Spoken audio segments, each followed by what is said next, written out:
स्थापितं येन भूतले स्वयं रूपकदा मह्यं ददाति स्वपदात्मि वन्देऽहं श्रीगुरो श्रीयुतपदकमलं श्रीगुरून् वैष्णवांश्च श्रीरूपं साग्रजातं सहगणरघुनाथान्वितं तं सजीवं साद्वैतं सावधूतं परिजनसहितं कृष्णचैतन्यदेवं श्रीराधा कृष्णपादान् सहगणललिता श्रीविशाखान्वितांश्च हे कृष्णकरुणा सिन्धो दीनबन्धो जगत्पते गोपेश गोपिका कान्त राधा कान्त नमोऽस्तुते तप्त कांचन गौरांगी राधे वृंदयोनीश्वरी वृषभानुसुते देवी प्रणमामि हरिप्रिये वाञ्छाकल्पतरुभ्यश्च कृपा सिन्धुभ्य एव च पतितानां पावनेभ्यो वैष्णवेभ्यो नमो नमः नमो विष्णुपादाय कृष्णप्रेभूतभक्तसामिति नमस्ते स्वति गौरवाण्य निर्विशेषशून्यवादि पाश्चात्यदेशतारिणे जय श्रीकृष्ण चैतन्य प्रभु नित्यानंद श्री अद्वैत गदाधर शिवासादि गौरभक्तवृंद हरे कृष्ण कृष्ण कृष्ण हरे हरे हरे राम राम राम हरे हरे ओम नमो भगवते वासुदेवाय ओम नमो भगवते वासुदेवाय ओम नमो भगवते वासुदेवाय नारायणं नमस्कृत्य नरं चैव नरोत्तमं देवीं सरस्वतीं व्यासं ततो जयामुदीरयेत् नष्टप्रायेषु अभद्रेषु नित्यं भागवत सेवया भगवत्युत्तमश्लोके भक्तिर्भवति नैष्टिकी. Hare Krishna. So welcome to today's Bhakti Vaibhava class. So today we will be discussing 13th chapter of the 6th canto. So there are some corrections in the yesterday's class. One little correction is there.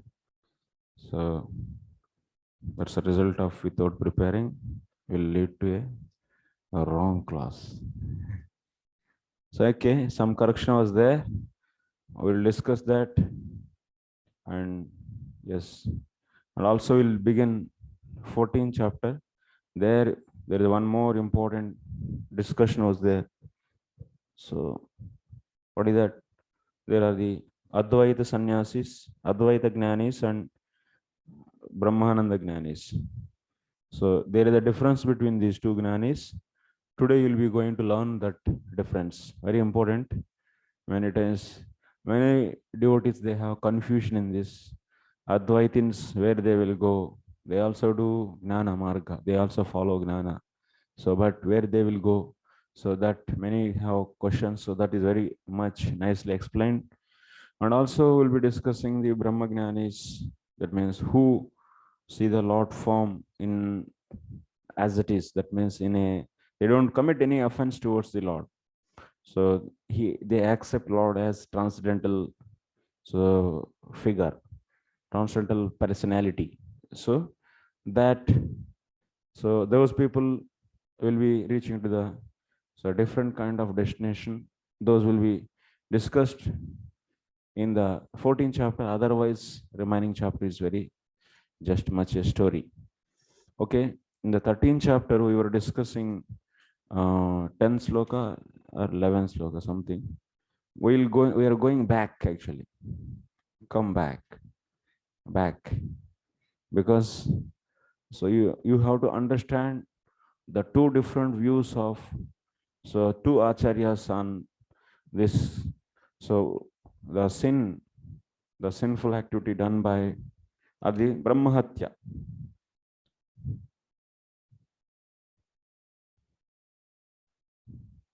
Two different views of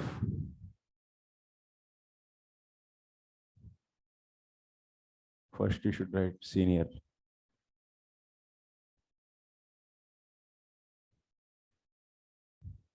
On Huh?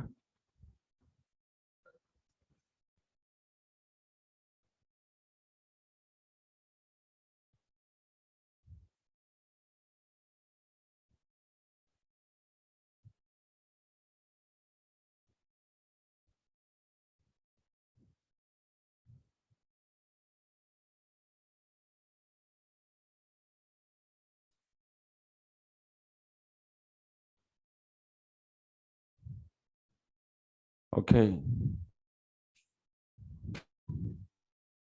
we should go back. This is clear. After killing Vritrasur, Indra didn't go to his heaven uh, immediately. He was, that means, doing, or he, after 1 year he went. After 1 year of, no, not 1 year, 1,000 years or 1 year. After 1,000 years, actually. So he went back 1,000 years. After 1,000 years, he went back to, so his throne. He was sitting on his throne. So in that 1,000 years, yeah, he did some things that we'll be discussing. So next we'll see the commentary of these two acharyas, or views of these two acharyas, very different on the killing of Rudrasura. On Brahmahatya, that is not killing of Rudrasura, that happened by killing the Rudrasura. So okay, so we have to go back. We should start our sloka from, because few commentaries of few slokas of Jiva Goswami was skipped actually. So that's why the whole picture is not so clear. So that's why I want to cover those, and we can quickly finish that and then we'll go further.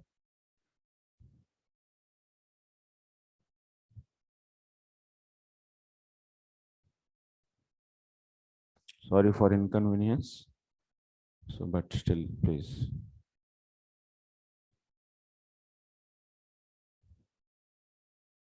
अथ त्रयोदशाध्यायः.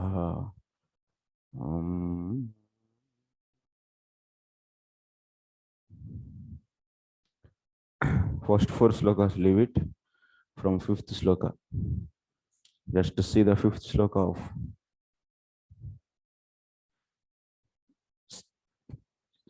Stri भूद्रुम जलैरेनो विश्वरूपावधोद्भवम् विश्वरूपवधोद्भवम् विभक्तम् अनुगृह्णद्भिर्वृत्रहत्यां क्व माज्यम्यहम् माज्यम्यहम् माज्म्यहम् माज्जा मा और या राजा या राजा मा और या माज्म्यहम्. Four aksharas are there. Ra is there, ja is there, after that ma, after that ya.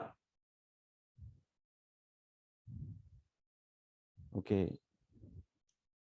Madhmyaham. Madhmyaham.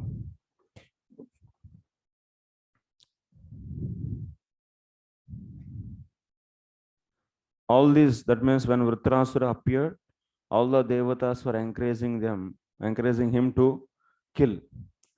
All the great demigods, other demigods, everyone is asking, because Vritrasura is very disturbing element in the society. He is asura by nature, and he is cause for the destruction of the society. So that's why all the demigods so requesting Indra to kill him. But what Indra said? King Indra replied, when I killed Viswarupa, I received extensive sinful reactions. But I was favored by the woman, land, trees, and water. And therefore, I was able to divide the sin among them. But now, if I kill Vritrasura, another Brahmana, how shall I free myself from the sinful reactions? So, my voice is all clear?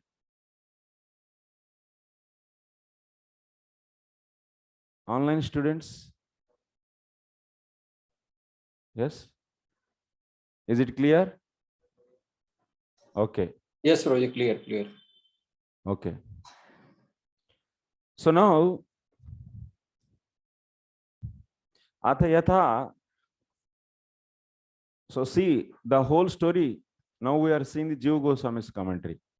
So whole story you should start from the Bruhaspati Bruhaspatyavagnatmakam papam. So according to Jiva Goswami, Indra got first sin from where? So offending. He got sin.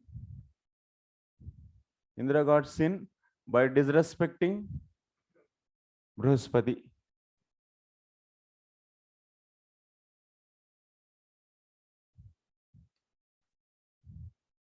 Bruhaspatyavagnatmakam papam. So this is the initially he did sin. This sin led to killing of Vishwarupa. Okay.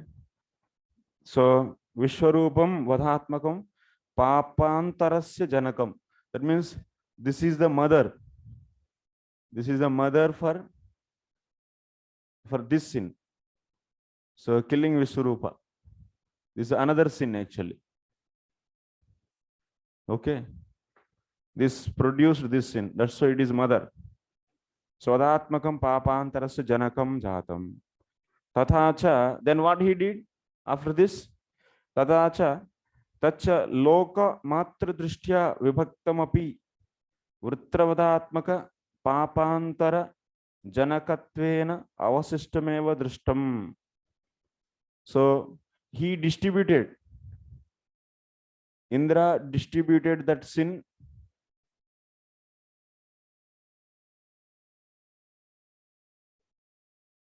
Huh? 13th verse 5. He distributed that sin to four people. So that you know. But this is only what? Lokamatra drishtya. Just for showing the society this is done.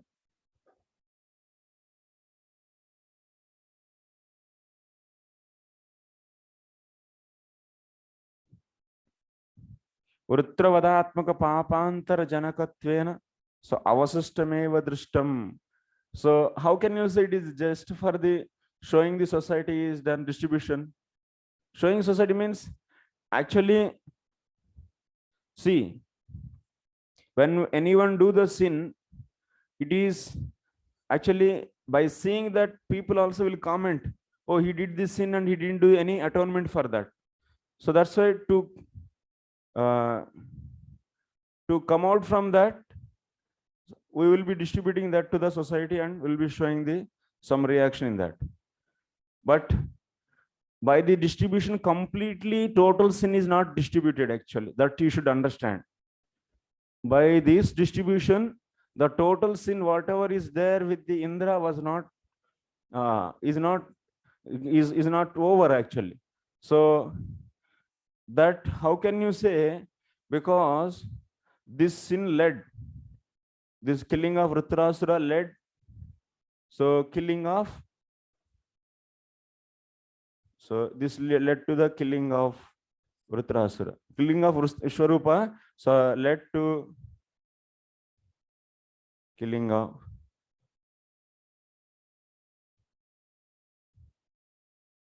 Vishwarupa, led to killing of Vritrasura. Okay. This you should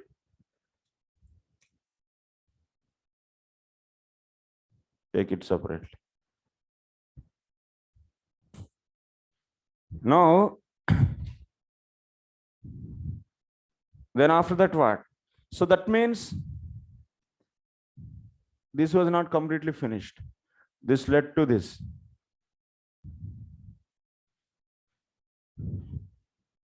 That means this is proving of, so reminder of above sin. This is showing that reminder of sin with Indra.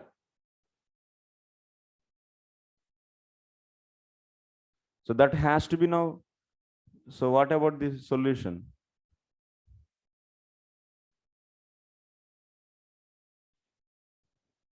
Okay. So Vrutravadaatmaka prapantara janakatvena avasishtameva drishtam. That means, so this is remaining. Here, this complete sin, killing of Vishwarupa is not finished. So by distributing that, it's not finished because he once again killed the Vrutrasura. So that is showing that sin is remaining with the Indra. Sin is remaining with the Indra. Indra swayamapi tad avashesha anubhuya antarbhitaha. So Indra experienced this remaining of sin. Indra experienced the remnants of the sin, remnants of the sin, and he got fear. That's why he is saying, what he's saying in the 5th sloka, oh, already I killed Vishwarupa, so I got this sin. So if I kill now Vrtrasura, how can be I free? So that's why that is the cause. This remnants of this sin. That means it's not gone completely by distributing to all these 4. So that's remnants is there. So that's why he's getting fear, and he doesn't want to kill Vrtrasura now further. So before killing Vrtrasura, so Indra knows that he is having the sin with him. So how can you say that? By the incident you can say, because he killed once again Vrtrasura means he is having the sin. So that's why he is having the fear. He knows that by distributing to the 4 people, my sin is not completely gone. He knows, that's why he is having the fear. But that is proved when he killed the Vrtrasura. That is proved when he killed the Vrtrasura. Indraha swayamapi tad avashesham anubhuya antarbhitaha eva bahitan pratyachakshanaha tamapi purvat loka sangrahartham. So alapati, apalapati. So now Indra swayamapi.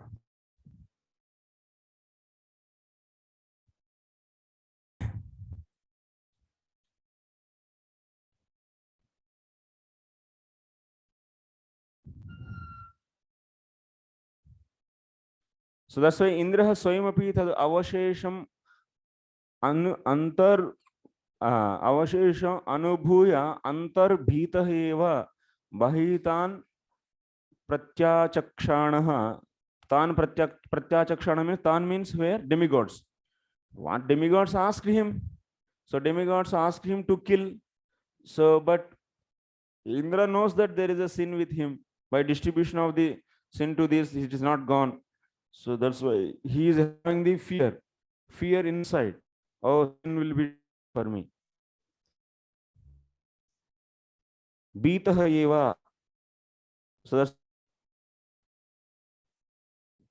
you can see in the 4th sloka, Vrtravikrama samvigna sarve devaha saharshibhi tadvadardam yanyandram nechat bhitaha bruhadvadat. So you can see here in this. So assembled to ask Indra to kill him. Indra, however, being afraid of killing Brahmana, declined their request. Okay, next what happened? So he was just, saying this 3 will. After this, Rishayaha Jagat Swasthaya Tasya Api Asura Bhava Nashanaya Sri Bhagavad Agna Balena Samprojitavantaha Ityavipretya Aha Rishayaha Iti. So next, go to the 6th sloka. In the 6th sloka, what happened? Okay, so reminder of the sin is there with the Indra. So in the 6th sloka, but Rishis, here the point is, So rishis are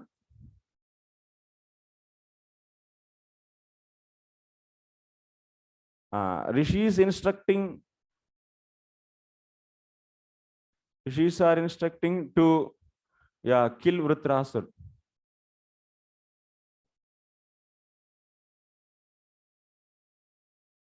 So why this? What is happening? Two things. So here two things are. Why they are asking to kill Vritrasura? Reasons are, one is for loka kalyanam, for the welfare of this for society.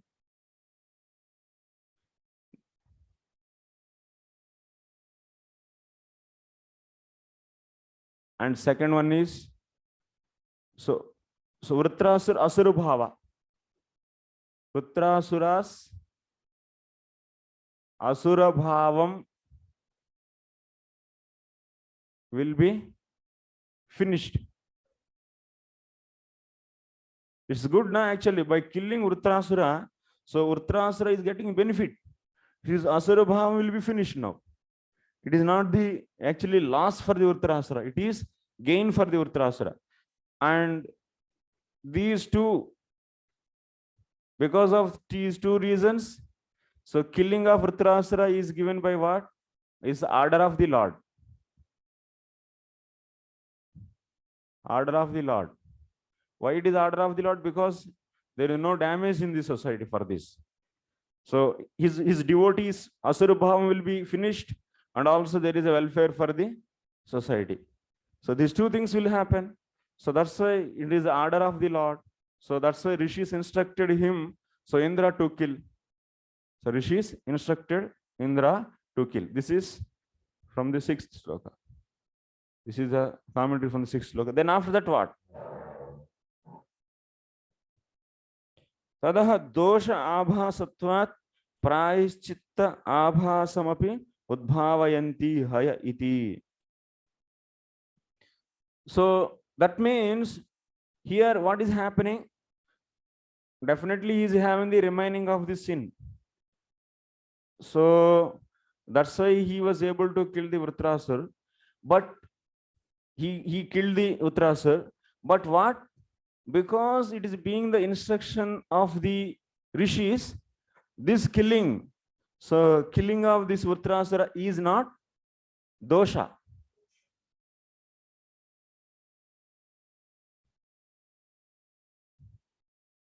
It's not dosha actually.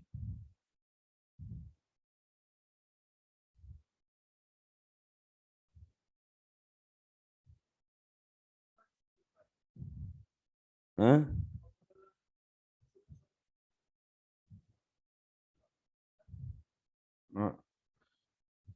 It's 2. So okay. Next, since that is, so he killed. There is, but it is not dosha. It's not dosha. That whatever the killing of Vritrasura, that sin he did, that is not the having any dosha.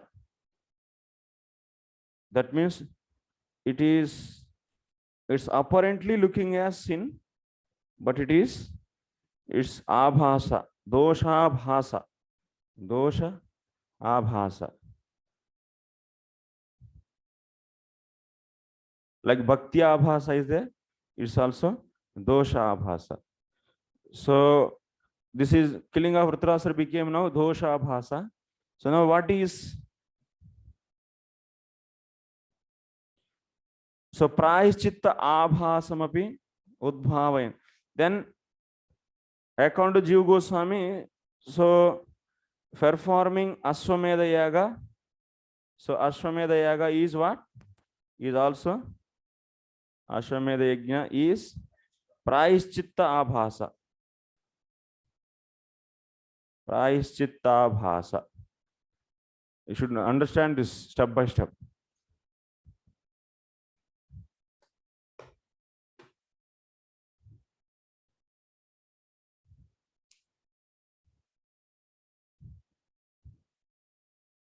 It is killing of Vritrasura is sin only, but it became abhasa. It's not faulty. It's not faulty because this reason. That is the point actually.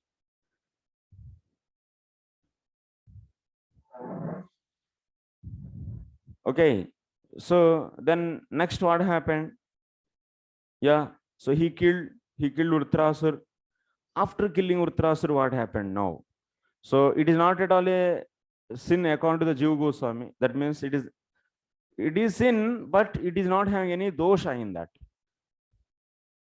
So prayashchitta abhasamapi udbhavayanti. So next तत्र भगवतः एव स्वाभिप्रायमपि व्यञ्जयन्ति खल इति जगतस्य. Now come to the sloka number 10. 10th sloka you come. Then what? Evam sanchoditah vipraihi marutvanah marutvanahindram dripum marutvanahadripum brahmahatya hate tasmin asasada urusha kapim. Come to the 10th sloka, then you will understand further story. एवं तस्य आत्मनि पापस्य न अत्युपपत्तौ अपि साभिमाना तदाश्रितु तम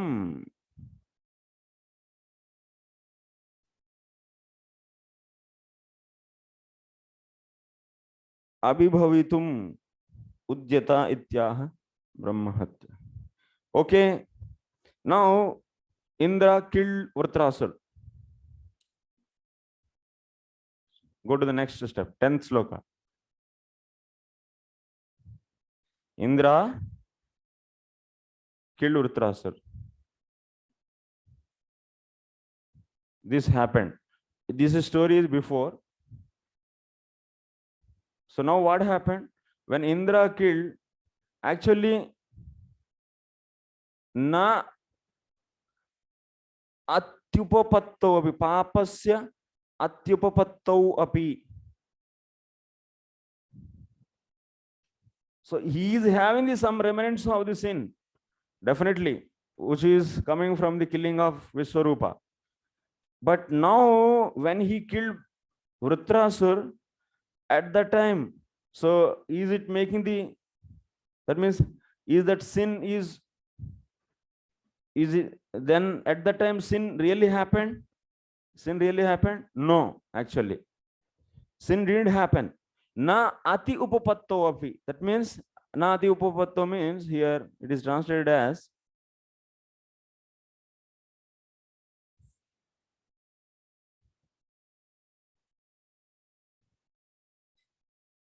not, the sin was not too visible. The sin was at that time, that means only the remnants of the sin from the Vishwarupa was there, but that is not visible sin. Visible sin is not happened actually when he killed Vritrasur. But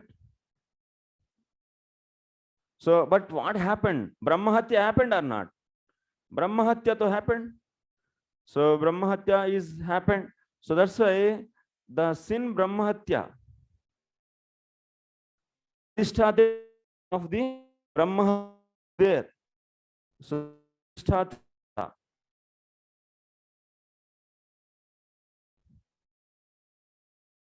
So Adhishtatri Devata of the Brahmahatya is considering, she is not ready to accept this. So, hey, you killed. So Vritrasur. That means Brahmahatya happened. So that's why the Adhishtatri Devata of this Brahmahatya appeared in his Tasya Atmani. That means, so it appeared in him. So it is appeared in him. So the sin. So that means Tasya Atmani is said, na? What is said?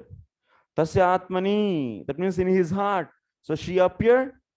Papasya nati upatave swabhimana tadashritu tam abhibhavitum udhyata. So actually, of course, in his heart, this sin is not appeared in a visible way, because that is not the really a sin. But the Adhishthatri Devata of the Brahmahatya is not ready to accept this. And she wants to overcome him. She wants to overcome Indra and overcome Indra, and she wants to capture him and give the suffering.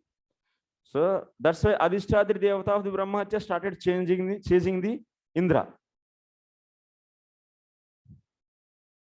But by killing the Vritrasur, sin didn't happen actually. She should not chase him. So this Adhishthatri of the Devata of the Brahmahatya should not chase him, but she started chasing him.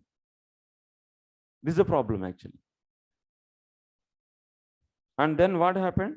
Then he started running. You see.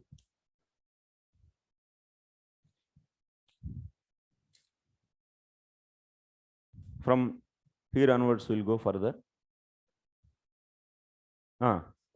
Yes.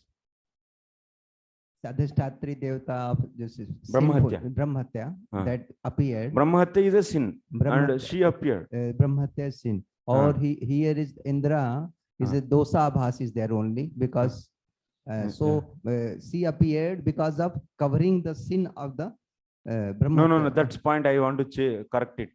So she appeared for punishing the Indra. To punish Indra. To punish Indra. That means in that point, it is not a abhasa. She is Brahmahatya, Adhishthatri Devata of the Brahmahatya. She is not considering it is abhasa. So she is considering it is sin, and I have to attack him. Okay. And but actually, it is not sin.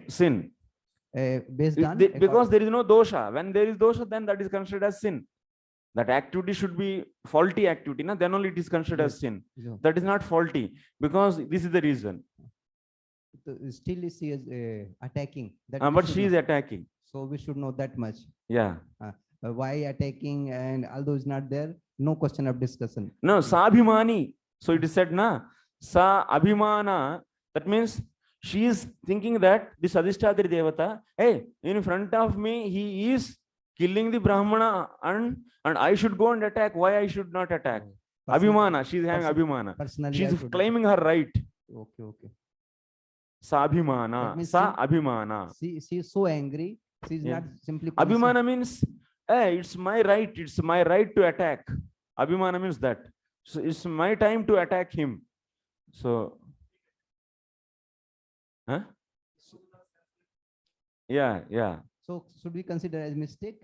Her point of view. Abhimana, it's mistake or whatever it may be, but she sees that much only. Yes, Brahmahatya happened, so I should attack. Previously, it was they studied that she wanted to cover sin. That the discussion was that. So it is erase it, delete it. This is that much as understanding, and then we'll go ahead. Yes. Okay. That means the Adhishthatri Devata of the Brahmahatya. That means every sin they have their own respective, like Kushtu, Kshaya, and every disease also have their respective devatas. So whenever that is happening, they will go and attack. Whenever their adhikara, their right is there, then they go and attack. See, everywhere, of course, they are all also controlled by some controller, maybe.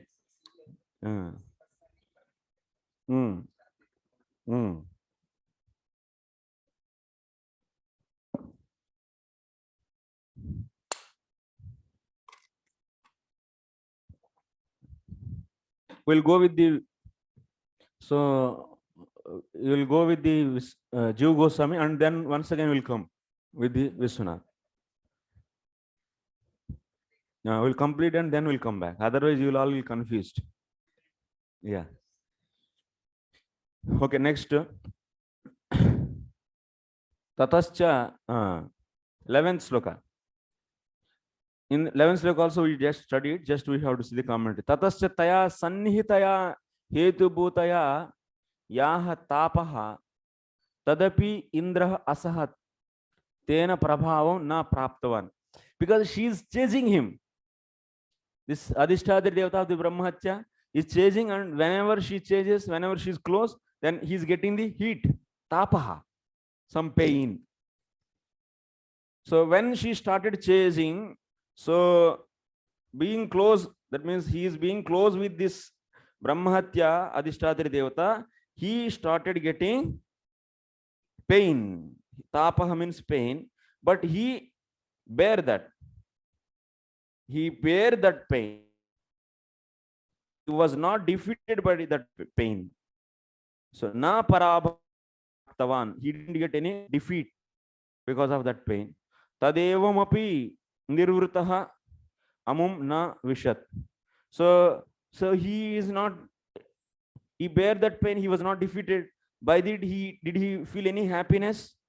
He didn't feel any happiness also, because he didn't get any defeat from this. Did he feel any happiness? No.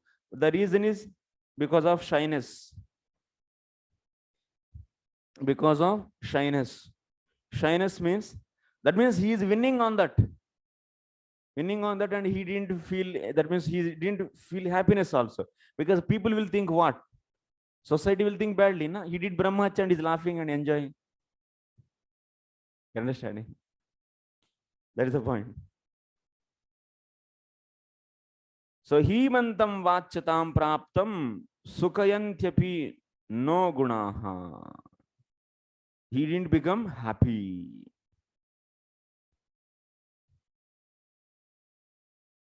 Translations are entirely different actually in case of Kramasandharva. Yes, ma'am. Okay, next. Then after that, what happened? So she is chasing, and so of course he's getting some heat, but he was not defeated by that her. So how she is very, actually it is explained in the 12 and 13. So you can see tam darshananu dhavantim chandali mivarupinim jaraya vepamanange yakshmagrastamasrukpatam vikirya palitan keshan tishta tishteti bhashinim Menagandha sugandhena kurvati margadushanam. So whenever she comes close, automatically everyone will get some kind of pain, because you see, Indra saw personified sinful reaction chasing him, appearing like a Chandala woman, a woman of the lowest class. She seemed very old, and all the limbs of her body trembled because she was afflicted with the tuberculosis. Her body and garments were covered with blood. So breathing an unbearable fishy odor that polluted the entire street, she called to Indra, wait, wait. She wants to chase. So that's why when she is very little close, then he is getting the, that means so much pain, but he able to conquer that. Okay, following everyone. Next. Now, tuberculosis means TB, bro. Yeah. Nabo gato disha sarva sahasraksho vishampate pragudichim disham turnam pravishto nrupamanasam. So, O king, Indra first fled to the sky. When she is chasing, first he went to sky. But there also he saw the woman of the personified sin chasing him. This which followed him wherever he went. At last, he very quickly went to the near northeast and entered the Manasa Sarovar lake. So, okay, he finally entered into the Manasa Sarovar lake. Then what happened there? Sa ava sat purusha karanala tantu nalabda bhogo yadiha agni duta varshani sahasramalakshitanta sanchintayan brahmavadad vimoksham. Always thinking of how he could be relieved from the sinful reaction for killing a Brahmana, King Indra, invisible to everyone, lived in the lake for 1,000 years in the subtle fibers of the stem of lotus. The fire god used to bring him his share of all yagnas, but because of the fire god was afraid to enter the water, Indra was practically starving. In the 50th, there's a little Agnihi tattad ayam tasmat jalena nated alakshitaha taya sarvair anyaischa ataha tad astitva asambhavanaya tamuddishya havirbhaga adanat alabda bhogascha ityardaha brahmavadat tad adishtatyah tasyaha sakashat vimoksham tadupayam Sri Bhagavantam ityardaha. So Ritambara Dhyana iti Vakshamana. So now what happened actually, when he entered into that lake, there are the lotus flowers are there. In that lotus stem he was sitting. But 1000 years he was sitting, but generally Agni Devata is the mouth for all the demigods to get their oblations. So he carries their every demigod's portion. Whenever sacrifice happens, we put into the fire, and fire to be reached to the corresponding demigods. But Agni Devata cannot go and enter into that water where the Indra is there. So that's why Indra was not at all getting any. So his portion of food for the 1000 years. So, okay. So many people, they said that don't stay in the Tasma Jale na tishta ityalakshitaha taya sarvai anyaischa ataha tad astitva asambhavanaya. So, but many people, they said, Indra, oh, don't stay because you will not get any your portion. But what is that? Even if I don't get my oblations or my food, no problem. I should exist. Otherwise, this witch, that means this Brahmahatya Adhishtatri Devata will capture me and she will completely punish me. So I don't want to enter into. I don't want to come. So now what he did? So he was staying in that stem of that lotus flower. So he was praying to the Supreme Lord. Brahmavadat tad adishtatriyaha tasyaha sakashat vimoksham tadupayam Sri Bhagavantam ityartaha Ritambara Dhyana iti Vakshamanat. So you'll be seeing the next sloka, Ritambara Dhyana. Where is that Ritambara Dhyana? Yeah. 17. In the 17th sloka, you'll be seeing the Ritambara Dhyana.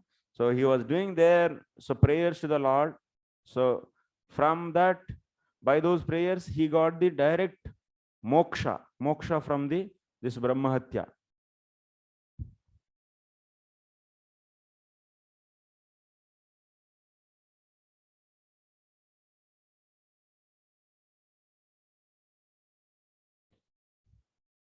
This was the direct solution actually. This was how that means how Indra was saved from the chasing Brahmahatya. So who saved Indra? Who saved Indra from the chasing of Brahmahatya? Adhishtatri Devata of the Brahmahatya. Who saved? Not the Yajna, but when he was sitting in that stem, he was meditating on Narayana. So that saved him actually.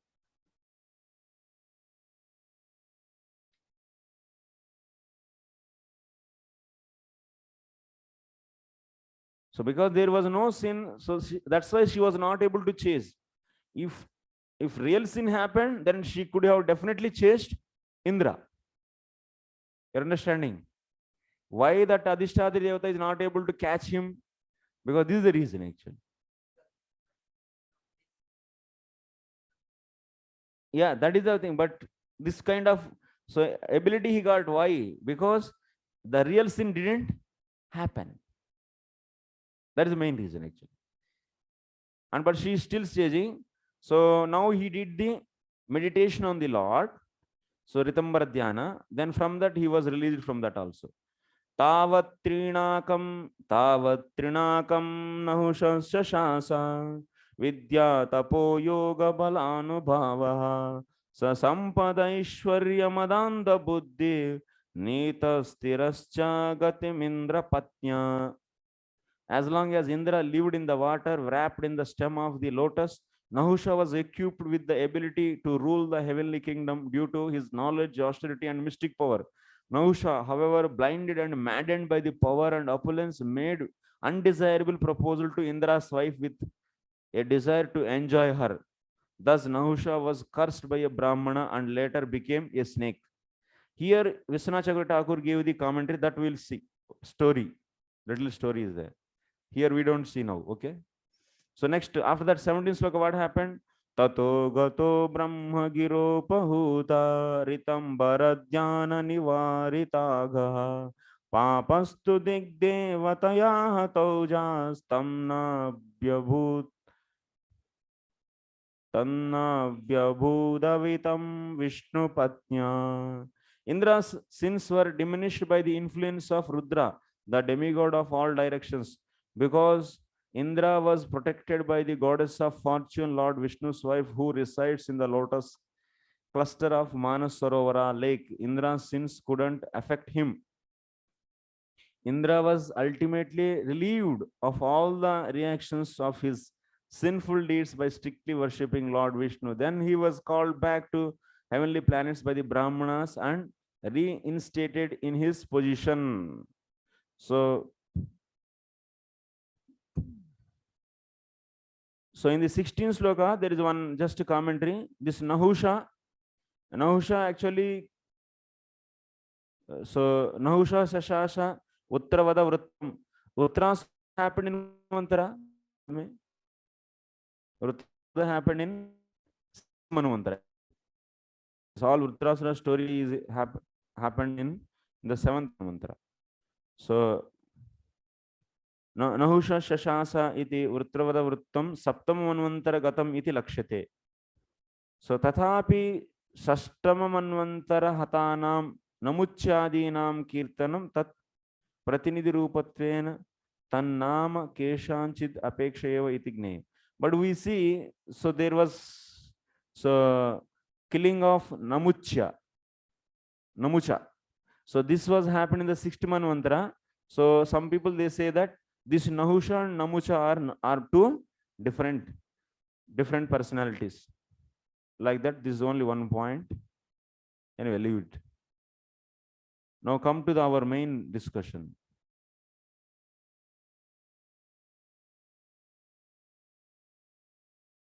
So then after that, Papaha tadadishtatri rupastu tad digdevata hataujaha na punah anudrava samardha babuva. Digdevata hataujaha na punah. That means this, now Indra is inside the Sarovar and the devata of all the directions is Rudra. So by the influence of the Rudra, so the power of this Adhishtatri Devata is finished.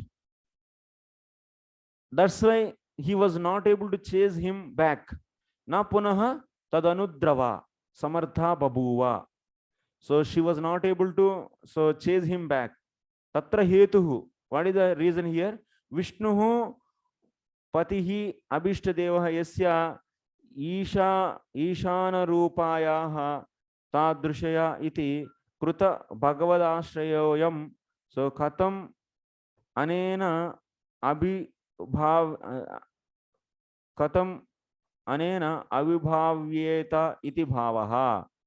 Because actually, why this Adhishtatri Devata's power is diminished by the Rudra? Because Indra took the shelter of Vishnu, and so once one take the shelter of the Vishnu, so he should not be overpowered by anyone. So anyone, that means this Adhishtatri Devata. So that's why, so she was not able to chase. Tataha, then after that, so Atejyamane Purushe Sarva Deva Mayatmani Ashwamedhe Mahendrena Vitate Brahmavadibihi Savai Tvashtravado Bhuyan Api Papachayo Nrupa Netastheneva Sunyaya Niharaiva Bhanuna. The horse sacrifice performed by the saintly Brahmanas relieved Indra of reactions to all his sins because he worshipped the Supreme Personality of Godhead in that sacrifice. O king, although he had committed a gravely sinful act, it was nullified at once by that sacrifice. Just a fog is vanquished by the brilliant sunrise. So here, for this, what is said by the acharyas? Tataha loka apavada avasesho yaha tat papa pracharah sapi brahmarshi vihi na ashasati ityaha te cha iti tribihi. Actually, after that, so see, already Indra, when he was in the Manasarovara, he prayed to the Vishnu, and by that, since he took the shelter of the Vishnu, so Rudra diminished the powers of this Adhishtatri Devata, Adhishtatri. So that means Brahmahatya's Adhishtatri. So then what happened? So she left him. That means everything is over. Everything is over. Everything is over. But the point is what?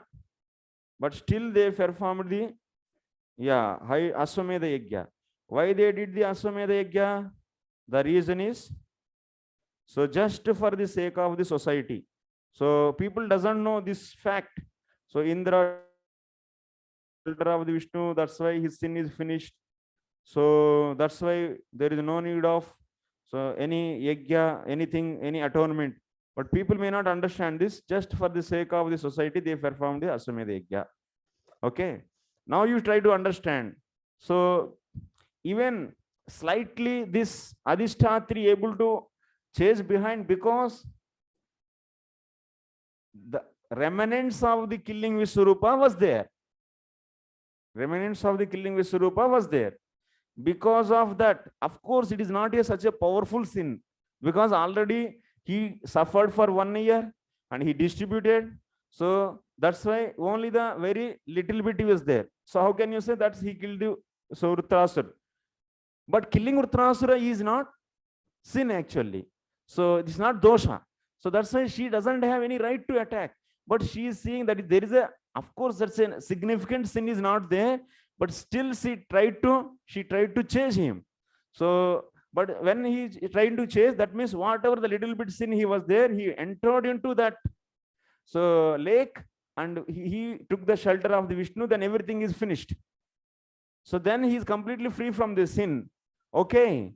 So that's why she went back. So this Adhishtatri of the Brahmahatya went back, and her power was diminished, and she went back. So, but he performed after that Aswamedha Yajna. So just to set the example to the society. This is the explanation of the Jiva Goswami. Okay. You should write the question actually on this. The entire episode you should explain. So now I will explain the Vishwanath till from here. What happened actually in his explanation. This is clear? Any doubts in this? Online?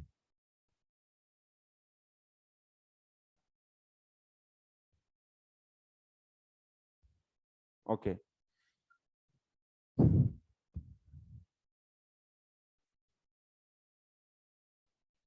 Crucial points is there actually. Brihaspati, then after that Vishwarupa, killing Vishwarupa, and some remnants of there, and then because of that, so this she chased, but she was not able to catch, and after that he finished that by the meditation. So that's all. This in Vishwanath commentaries, he is saying in differently.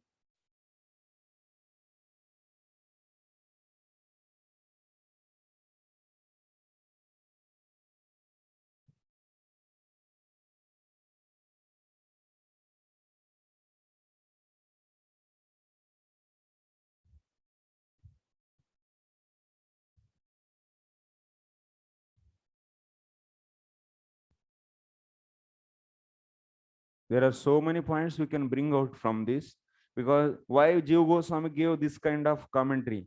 So what is the reason? And inside there are so many devotional principles are maintained.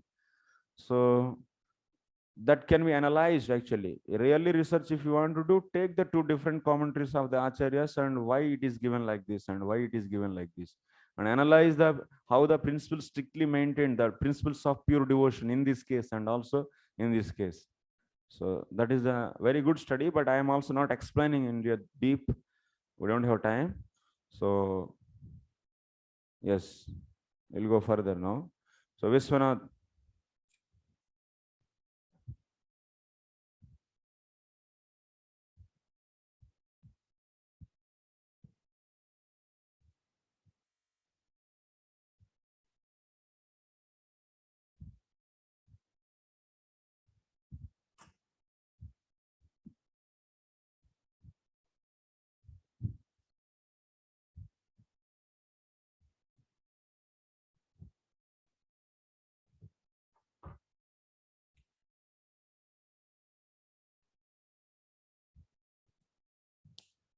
So what he's saying,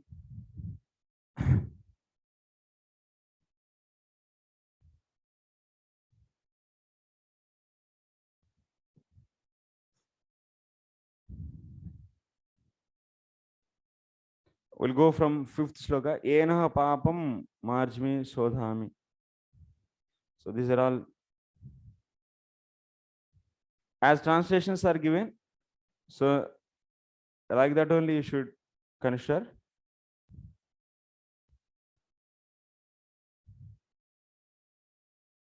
Tasmin vrutre hate sati Urshikapindram atra prayaschitta balena papacharanat purvatah api iyam atiprabala dukkha bhogena vina kevalena prayaschittena na shamyati iti atha eva tadanim ashwamedena tam naiva so yajayamasu iti gneyam. We're seeing the 10th sloka commentary, okay? Yeah, actually, see, before that, whatever the 6th sloka is there, for 5th and 6th, in that demigods are requesting him and requesting him to kill the Vritrasur. And after that, Indra was getting the fear, I cannot kill them because already I got this sin from the Vishwarupa and I suffered so much for 1 year. And also I distributed to others somehow or other. So I don't want to kill now. So that also should take as it is. Then after that, so that is done. Then next after that, these people said, Rishis said that, so no problem, you can kill them. So we will do the Aswamedha Yajna. After that, we are going to, so as a remedy for this. So this also you should take as it is. And in the 7th sloka, so they are, so we will be worshipping the Vishnu. So by this, he'll be releasing from all the sins. And what is not possible for the Vishnu, he can release all the kinds of the sins. So that's why we'll perform Aswamedha Yajna, we will remove all your sins. So like that, they told. Then being inspired by them, so he committed, that means he killed the Vritrasur. Then what happened now? This is the normal story, you should take till here. Yeah, till 10, you should take these points in the Vishwanath Thakur commentary.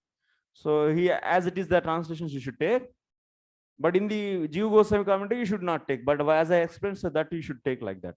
You should take like that. I don't know, so how much, yeah. Okay, now in the 10th sloka, what is happening? So it is said that when he killed, so after killing, you should take. Before killing is normal actually. They requested and he didn't accept. Then after that, Rishis came and they convinced him, I will do Aswamedha Yaga and you don't worry, so you'll be relieved from this sin. Then he is convinced by that, he killed the sin. He killed the Vritrasura. Then what happened? So by killing Vritrasura, so he got the, that means, so how VCT is explaining, Vishwanath Chakravarti Thakur is saying that, hey, he knows, that means already there is a, so he did atonement. He did atonement for killing Vishwarupa.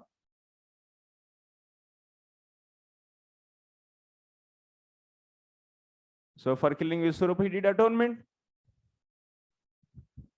That means one Brahmahatya he did, and he did atonement, and but still without, that means changing his heart. So he did once again another Brahmahatya.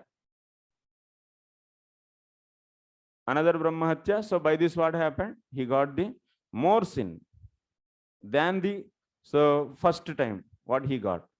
So more sin in this case. Because of this more sin, what happened?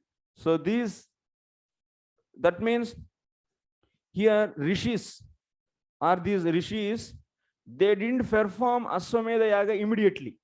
They took the 1,000 years. They took 1,000 years so that Indra has to get the punishment for that. Because when second time he did the Brahmahatya, that will not be atoned by just by the that will not be compensated just by atonement, but there is a need of some punishment also. So that's why for 1,000 years he is away from his post.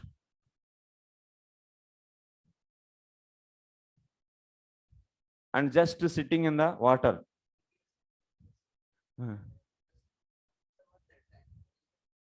1,000 years. No. That's when first Vishwarupa when he came. I don't know. Mataji. Hare Krishna. Yes, Mataji. प्रभु जी प्रणाम. प्रणाम. प्रभु जी, अभी आपने जो बताया कि विश्वनाथ चक्रवर्ती ठाकुर के अनुसार ये लेना है, तो जो आपने सबसे पहले एक्सप्लेन किया था कि श्लोका नंबर 4 में बृहस्पति अवज्ञात्मकम पापम, तो ये चीज तो जीव गोस्वामी ने बताई है ना कि बृहस्पति की अवज्ञा के कारण आगे. हाँ, वो सब जीव गोस्वामी बोले. वो पूरा जीव गोस्वामी का था. लेकिन तो उसमें हमें ये नहीं बताना है क्या कि इंद्र को पाप लगा, केवल ये बताना है कि वो दोषाभास था बस. उसमें नहीं आप पूरा सुन चुके हैं ना, तो कैसे सीक्वेंस, तो वो सीक्वेंस लिखना है अभी बीच में. अभी ठीक है. नहीं, अभी आपने जो बोला कि उसको पाप लगा, तो उसमें भी बृहस्पति की अवज्ञा के कारण जो पाप था वो भी मैंने लिखा है नोट्स में. बृहस्पति के अपमान के कारण, बृहस्पति का जो अपमान था वो आगे आने वाले पाप की जननी है, ऐसा बताया था ना. किसमें? वो क्रम संदर्भ के अनुसार, जीव गोस्वामी के अनुसार. अच्छा. हाँ, लेकिन वो इधर नहीं लाना है. हाँ, समझ गई. लेकिन जीव गोस्वामी ने भी ये स्वीकार किया ना कि वो पाप किया था उसने. हाँ, तो जीव गोस्वामी एक्सप्लेन कैसे किए? वो तो पाप किए थे. कब? वो तो गुरु का अवज्ञा किए, वो पाप किए. उसके बाद ब्रह्मस्वरूप हत्या किए. उसके बाद वो पाप का रेमिनेंट्स कंटिन्यू हो गया. तो ऑफ कोर्स वो देने के बाद भी, 4 लोगों को बांटने के बाद भी कुछ रेमिनेंट्स हैं, क्योंकि वो उसके बाद भी और भी ये वृत्रासुर का हत्या किए थे. तो केवल वृत्रासुर के संदर्भ में लिखेंगे कि वो दोषाभास था, वो उसको पाप नहीं लगना. हाँ, क्योंकि वो ऋषियों ने बोला था. उधर ही नहीं, पूरा नहीं. वो इंसिडेंट में वो पाप नहीं, क्योंकि वो आप रीजंस देख चुके हैं. लेकिन अभी इधर यूनिवर्सिटी का एक्सप्लेनेशन अलग है. जी, ठीक है. इधर इनका पॉइंट्स नहीं ले आना चाहिए, जीव गोस्वामी पॉइंट्स हियर. सो ये क्या है, यूनिवर्सिटी क्या बोल रहा है? Actually he did. So university is saying that he did already, he did the clearly so papa. So brahmahatya he did. Vritrasura means brahmahatya happened, and more sin he got than the killing the Vishwarupa at that time. So whatever sin he got, compared to that he got more. So that's why this cannot be compensated just by atonement, but also he should get the suffering. So that's why 1,000 years he got the suffering. And then so that means rishis performed the Ashwamedha Yaga. So then after that what? Rishis performed Ashwamedha Yaga. So by that,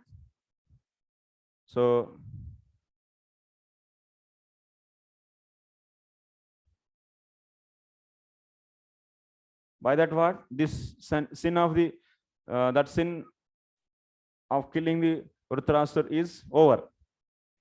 And but here one more point Vishwanath is writing. These rishis, so they are instructing to commit sin. That means killing of Vritrasura is a sin. So rishis are instructing Indra to commit sin on the strength of doing atonement.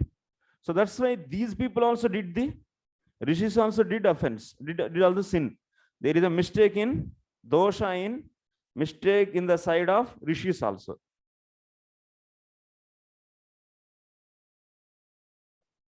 You should not instruct someone to commit sin on the strength of atonement. That's not correct actually. So that's what is then tadanimeva prapitaha iti gneyam. So nruhushena tadanimeva prapitaha duravastham indra padarudena. So these people all got the rishis also got punishment from Nahusha. What is that? What is that? Nahusha. So Nahusha, because of Nahusha, so rishis got, because when he was sitting for 1,000 years on the post of Indra, so he gave the suffering to rishis also. So that means he is not a good guy actually, like Indra. Yeah, he's not a good guy, and he gave this some suffering to all his followers. Yeah. Little bit clarification I wanted. Just like their Jiva Goswami's commentary. Mixing mat kariye, bro, please. No. They are accepting order of Lord. Because of order of Lord, this dosabhasa. So here order of Lord is absolute. So why other acharya? No. इसलिए mixing करत अभी छोड़ दीजिए, आप पहले इसको समझिए. Try to understand. That's why I told this is the assignment for you. So to analyze these two acharyas. So now you should not make the solutions. Okay. First, it will be confusion, Prabhu. So let first, because it's not have sufficient time for us also. So because we have to cover our bhagis. So but I am just giving. So these two acharyas can take the one episode and he can explain two different. They can explain two different ways, but don't get any kind of bewilderment actually. But there will be. So you should take time and analyze and be satisfied with the two explanations. So that's the. Of course, we'll discuss later. Later the course also we can. Yeah. That I absolutely accept your question, but this is not the time to discuss. Please. Yeah, out of class we can discuss. So Nahusha, because of the Nahusha's, that means behavior. So he's not a right person, but he was sitting in the post of Indra and he gave the suffering to the rishis. They also got the suffering. So okay, you should analyze like this.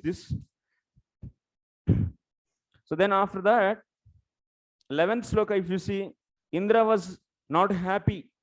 So what Jiva Goswami gave? Jiva Goswami gave that he was not conquered by that she is chasing, but who? Adhishtatri is chasing, but Indra was not caught by her.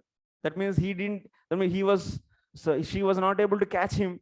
So that's why he got the winning, and he got happiness, because someone is chasing and you are not able. They are not able to catch me. So you'll get happiness or not? But still he got happiness, but he didn't show that happiness because he was having shyness. So that means if everyone sees, oh, Indra is running and happy, so after doing the brahmacharya, he's enjoying, he's happy. So people will think bad. So that's why he didn't laugh. So he didn't actually show that his happiness. Similarly, so here Vishwanath is saying what? He is saying that asahat means nirvritanandaha amum indram. So nanu dhairyadi guna yuktasya tasya ko nirvritaha kutaha nirvritaha tatraha hrimantam janavacham. Here Vishwanath Chakravarti is saying, so Indra himself is really feeling bad because according to VCT, Indra is really feeling so much guilt for killing the Brahmana, and so that's why of course he's having so many good qualities with him. From that he should get happiness, but he didn't feel any happiness, and he is very morose. Nirvritaha. That means he is not at all so happy. Okay. So this is the way he explained. Yeah.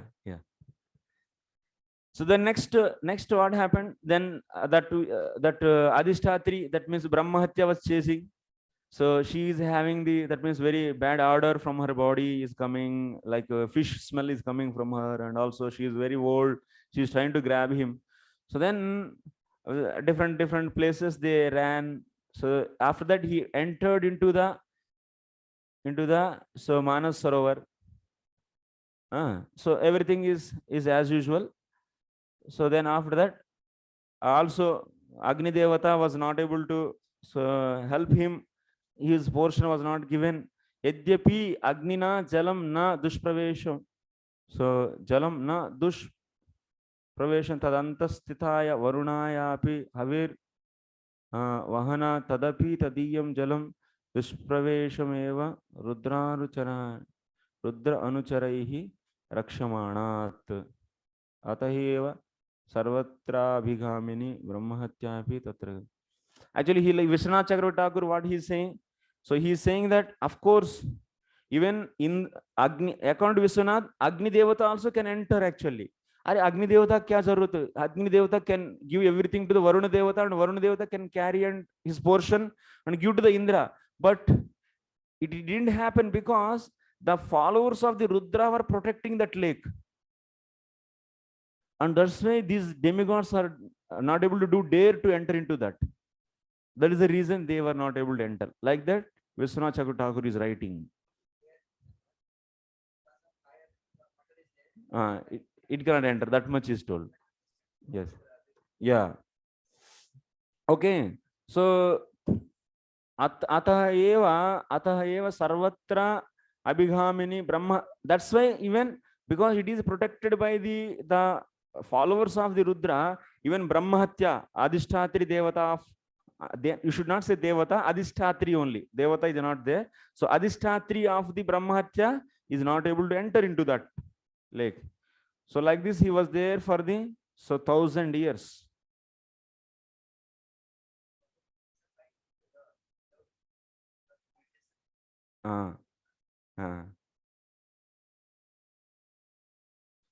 So nanu manushasya kutaha swargarajyam tatraha vidyadibhir anubhavah sarva tejo harana samarjya swargapalana samarjyam chayasya saha tasmin sati punar indrasya kutaha sarga praptir tatraha.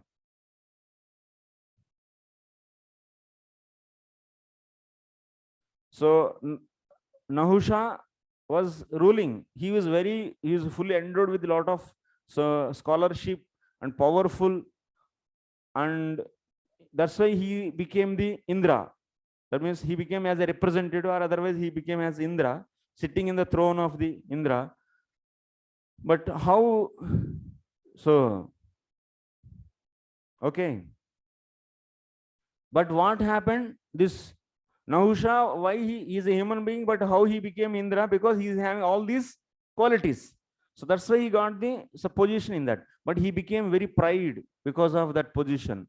Then his buddhi, that means his intelligence is lost. And so then he started desiring the Indra's wife, that's Shachi Mata. So then what happened?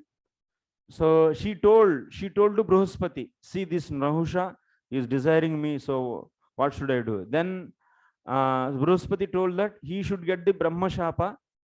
So from the Brahmanas, he should get the curse, then this Nahusha will fall down.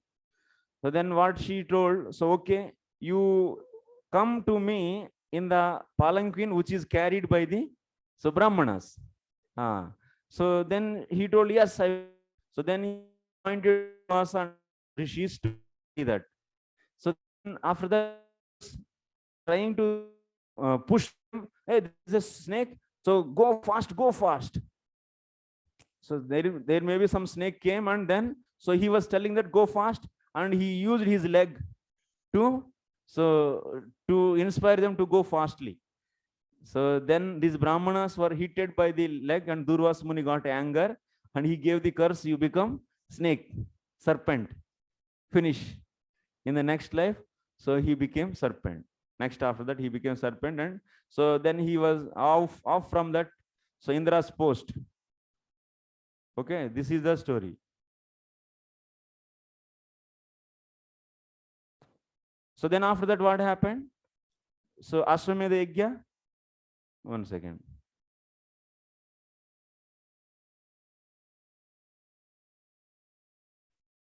So then all these Brahmanas, there are 1,000 years over, so they did the yaga. Yajayishyama iti vakyan upahuta san tataha manastha sarasa sakasha swargam gataha ritambaraha satya palako vishnuhu. So agham prayaschitta bhalena papacharana lakshana aparadaha.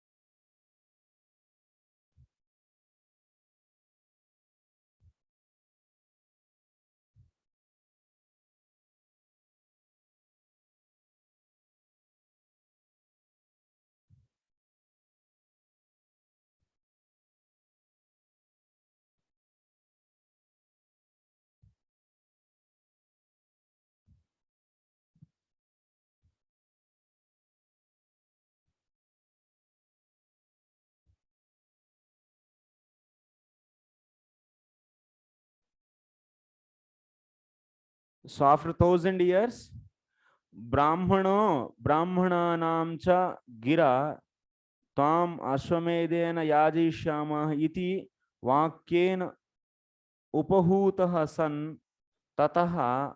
So that means Brahmanas Brahmanas invited him when he was in that Manasarovara.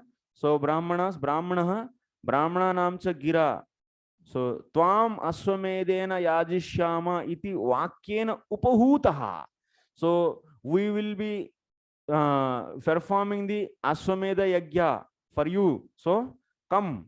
So when he heard this and he came out, son tataha manasa sarasaha, that means from the Manas Sarovar, Sakasha Swargam Gataha. He directly went to the Swarga. He went to the Swarga. So, Ritambaraha Satyapalakaha. So Vishnu.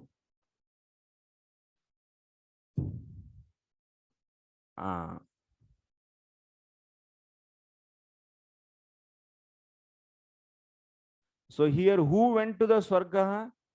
Actually, Ritambara Satyapalaka, Vishnu went actually. He took different meaning actually here.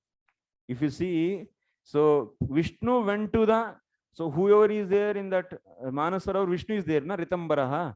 So because in the lotus flower is there, Lakshmi will be there, and Lakshmi along with, so Vishnu also will be there. The Ritambara means here you should take Vishnu only, but he went.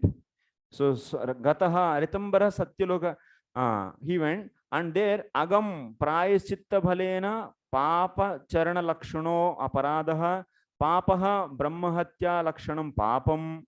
So Pumstvam Arsham Ishanadi Digdevataya Sri Rudrena Vishnupatya Manasa Sarasaha Kamalavasinya Lakshmya. Go to the 21st.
So here see one important point.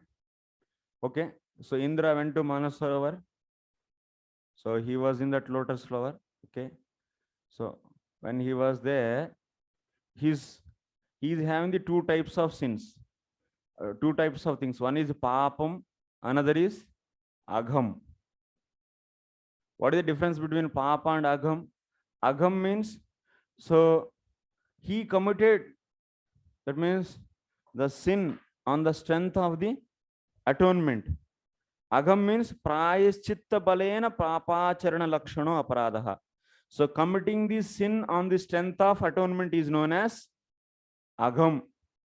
And just committing the brahmahatya is papam. So here brahmahatya is the papam.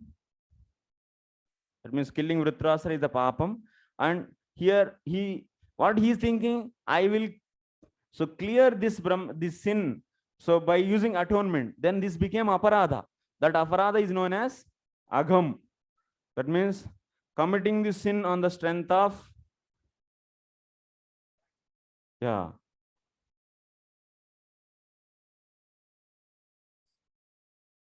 strength of atonement is agham.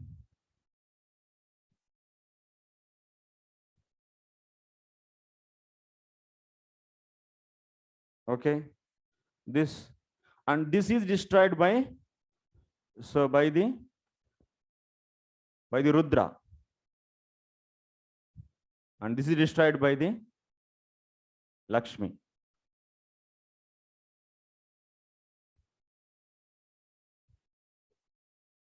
Yeah, Chaitanya, Jivan, Prabhu. Yes, Prabhu. Now you just told that it's offense to commit sin on the strength of atonement, Prabhu. Huh? That's an offense.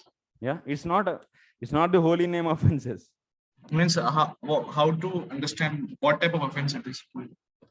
That means like, is it just sin or like what type of how it is a type of sin? Okay, type of sin. Yeah, it's not the holy name offense towards the holy name. No.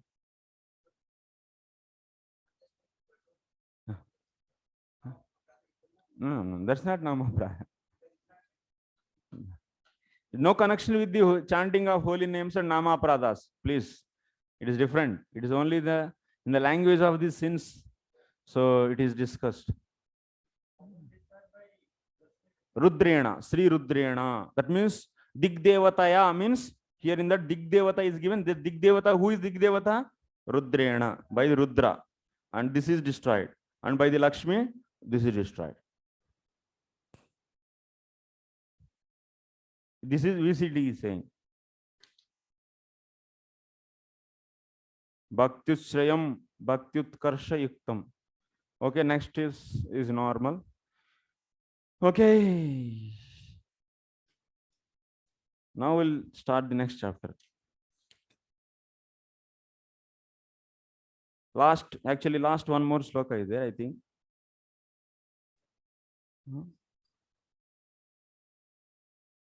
Idam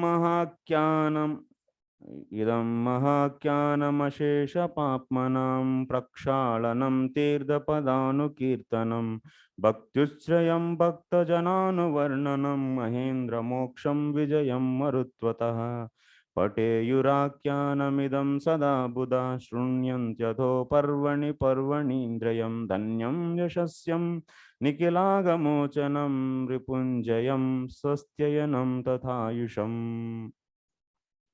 So in this very great narrative, there is a glorification of the Supreme Personality of Godhead, Narayana. There are statements about the exaltedness of devotional service. There are descriptions of devotees like Indra and Vritrasura. And there are statements about King Indra's release from the sinful life, about his victory in fighting the demons.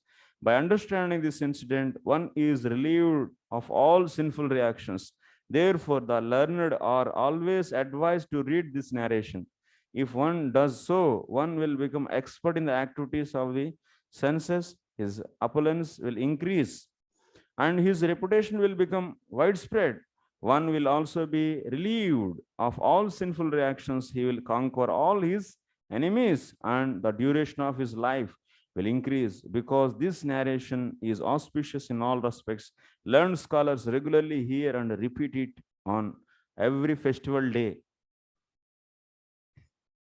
Okay. On every day, repeat. Now write. Yesterday, what I gave the two different acharyas I told, na. So what you should write.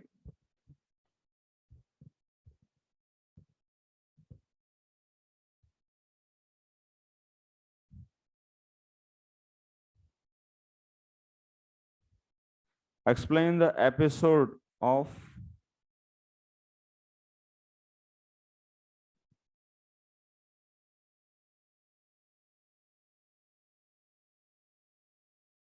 Brahmahat.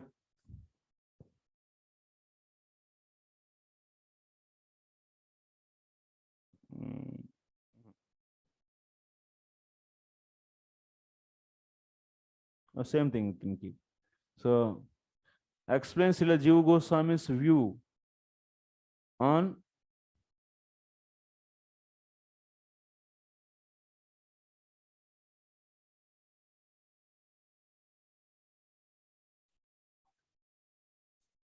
killing of Vritrasura by Indra. Or rather, Vritrasura's killing by Indra. Please explain Srila Jiva Goswami's view on Vritrasura's killing by Indra.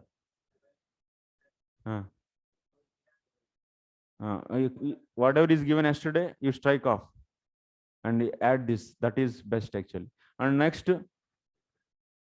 explain the view of Srila Vishwanath Chakravarti Thakur on Vritrasura's killing by Indra. Yeah, separately 10 marks will give. Then it will be easy. Yeah.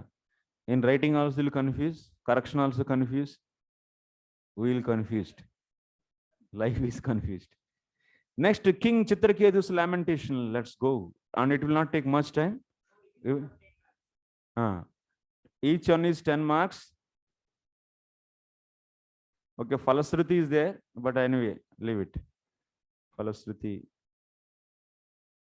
It's okay. It's fine. We'll now discuss the 14th chapter. It's much of the storyline. No, it will not take much time. Only one sloka you should wait. We should wait and discuss. Otherwise, it's just a storyline. Otherwise, you can come and study also. Even if it is remaining, you should study in your room and come. So that I will start tomorrow 15th chapter.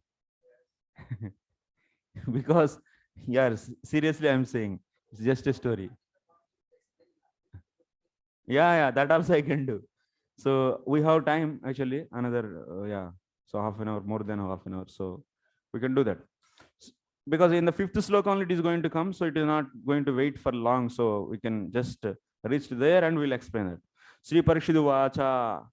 So Sri Parikshitu Vacha Rajastamasvabhavasya Brahman Vritrasya Papmanah Narayane Bhagavati Katamasi Drudamatihi.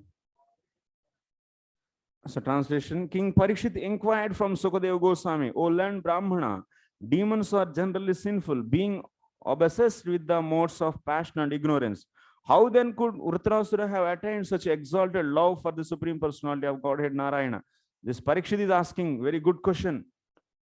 So purport, in this material world, everyone is obsessed with the modes of passion and ignorance. However, unless one conquers these modes and comes to the platform of goodness, there is no chance of one's being pure devotee. So this is confirmed by Lord Krishna himself in Bhagavad Gita. Yeshantu antagatam papam jananam punya karmana te dvandva moha vinirmukta bhajante mam drudavrataha.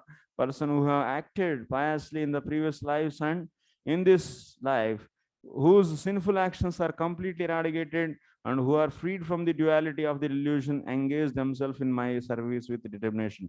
Since Vritrasura was among the demons, Maharaj Parikshit wondered how it was possible for him to have become such an exalted devotee. Actually, Sattva Guna is not cause for the bhakti. That We can't say Sattva-guna, but the point is, so for fixed way, if you want to do the service or the steadiness, if you want to maintain, until unless if you don't get this such a strong ruchi, so you have to take the help. That means once we are situated in the mode of goodness, the destruction is less. That's why in the Rupa Goswami says that Atyahara prayasascha janasangascha lolyamcha, sorry, Atyahara prayasascha prajalpo niyamagra janasangascha lolyamcha shadbir bhaktir vinashyati. So there Atyahara, that means Janasanga. If what kind of Janasanga? Materialistic People's Association. This generally what it will make, it will deviate, that means a practitioner from his practice. So that's why if we get the association of the bad people, that means who are in the mode of good passion and ignorance, so that is very dangerous for us. So that they will be deviating us from the practicing of the devotion. Bhakti is pure, but we are influenced by those modes. So then that's why here Parikshit is asking how such a demon got the steadiness in bhakti, and that too in the battlefield, how he is able to deliver such a strong, he was able to show that such a firm faith in the Lord and his devotion. That is the point actually. That is the question asked by him. So next, Devanam Shuddha Sattvanam Rishinam Chamalatmanam Bhaktir Mukunda Charane Naprayenopajayate. Demigods situated in the mode of goodness and great saints cleansed of the dirt of material enjoyment hardly ever enter pure devotional service at the lotus feet of the Mukunda. Therefore, how could Vritrasura have become such a great devotee? So even actual mode of goodness also is not the just direct cause for the devotion. One second here.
So Srila Vishwanath Chakravarti Thakur is saying, anyone may be in any modes, maybe in the passion, ignorance, or goodness, until unless if one doesn't get the sadhu sangha, so bhakti will not start actually.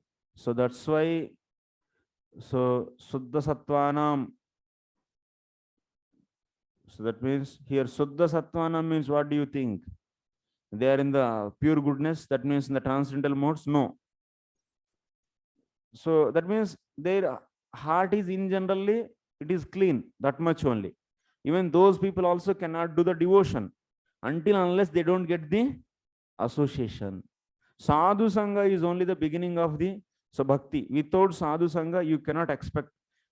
Even one is in the purely, he cleaned the heart by being in the mode of goodness, but still he will not get the bhakti automatically. So that is the point. Next, third sloka. That means demigods also, that's why they cannot be pure devotees. Rajobhihi samkhyata pardivairiha jantavaha tesham ye kechane hante shreyo vai manujadayaha. In this middle world, there are as many living entities as atoms. Among these living entities, a very few are human beings, and among them, a few are interested in the following the religious principles. Prayo mumukshuvastesham kechanaivaadijotamam mumukshunam sahasreshu kaschin muccheta siddhyati. That means there are so many living entities. So millions, 84 lakhs of species, and each many, that means number are there. So there are millions of the jivas are there. Among them, O best of Brahmana, so Sukadeva Goswami, out of many persons who follow religious principles, only few desire liberation from the material world. Among many thousands who desire liberation, one may actually achieve liberation, giving up material attachment to society, friendship, love, country, home, wife, and children. And among many thousands of such a liberated persons, one who can understand the true meaning of liberation is very rare. So that means this is clear. So few are following religious principles. Among them, few try for the liberation. Among tried them, so few will be so liberated people. So few will be understanding the actual meaning of liberation. Okay. Next, fifth sloka. Muktanam api siddhanam narayana parayanaha sudurlabha prashantatma kotishvapi mahamune. O great sage, among many millions who are liberated and perfect in knowledge of liberation, one may be a devotee of Lord Narayana or Krishna. Such a devotees who are fully peaceful are extremely rare. So here this sloka is have the two different meanings.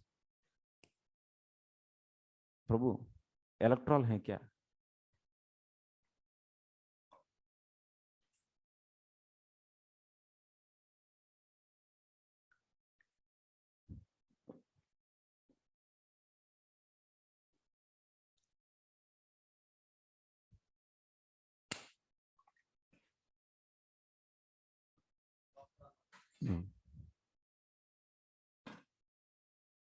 Energy down हो रहा है.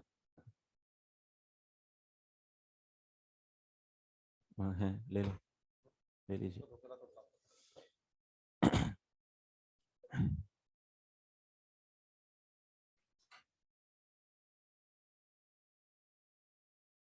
मुक्तानामपि मध्ये कश्चित्. You can take two different kinds of meanings. I will explain those. This is a big sloka actually. We need explanation. So, atra etaduktam bhavati. Moksha sadhavantah api bhavaha muktaha na bhavanti kintu kechideva. Muktaha api sarve siddhaha na bhavanti. So, kintu kaschideva. Jevan muktaha punarbandhana yanti karma bhi. Yed achintya mahashakto bhagavatya paradina. इत्याद्युक्ते तेचा किंतु तेचा सिद्धाः. सन्निहित सायुज्य एव इच्छन्ति तेषां मध्ये नारायण परायण इति निर्धारणानुपपत्तेः. षष्ठीयां पंचम.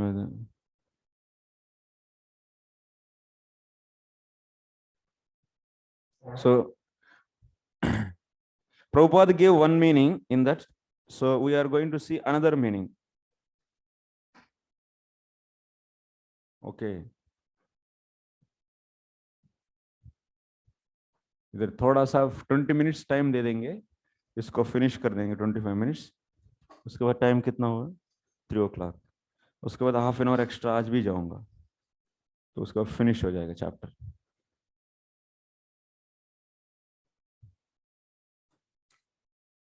Okay.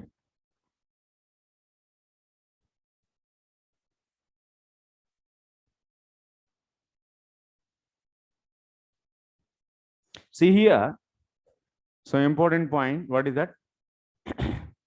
Muktanam api siddhanam.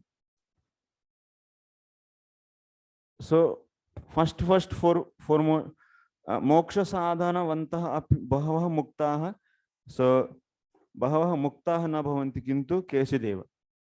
Many try for liberation. by practicing various sadhanas, various gnana sadhanas.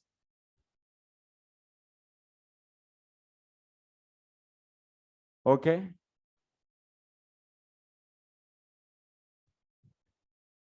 Among them, many they try. Among them, few will become liberated. Muktaha. Few will become muktaha. Kechit, very few. Few become liberated. Many will not become liberated. Only few will become. Kintu kechideva. Muktaha api sarve. Even these liberated people. So siddhaha. Siddhaha means what? Only few. Among this kind of many liberated people, so few will become siddhaha. Why? Jiva, that means muktaha means what you should take here? Jivan muktaha.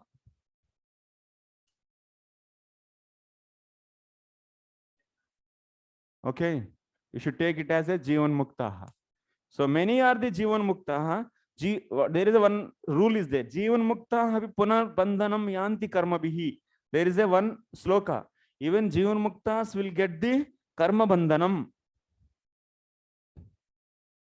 Yad achintya mahashakto bhagavatya paradinah. Why they will get the karma bandhanam? So because of offense. Reason is since offense towards the Lord.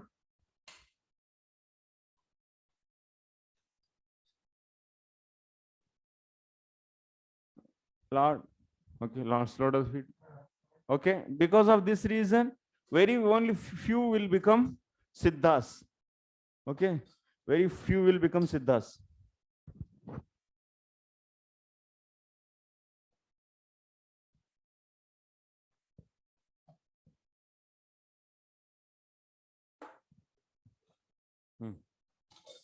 Yes. Very few will become siddhas.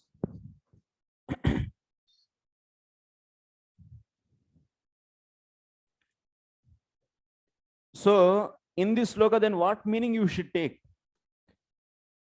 Muktanam api siddhana means among the mukta, that means Jivan Mukta, very few become siddhas. Among siddhas, few are the devotees. Can you take like that? You cannot take like that. Because these siddhas are what? Gnanis. Among them, gnani, some are the devotees. What is this? This is not meaningful actually. That's why you should take, that means nirdharane sashti you cannot take here. So instead of taking among siddhas, few are the devotees, you should take compared to the siddhas. What meaning you should take? Compared to, so siddhas, bhaktas, that means Narayana Paraha means devotees. So devotees are superior and very rare. Very rare. What meaning you should take? So you should take that Tesham, so Panchimardeva Tatasya Muktebhya Siddhebhya Sakashat Narayana Parayana Seshtyat. What meaning you should take? So total sloka meaning I will write here. Siddhas are, so compared to siddhas are, so devotees are superior. So now meaning of sloka. The meaning of this is over.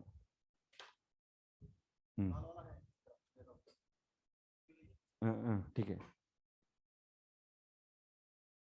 Meaning of text.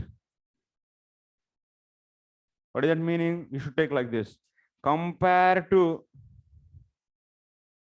otherwise devotees, Narayana Paraha means devotees are superior to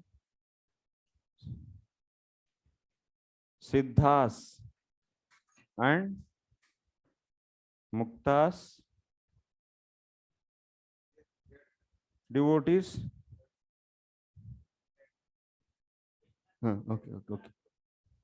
Okay. Keep it, bro.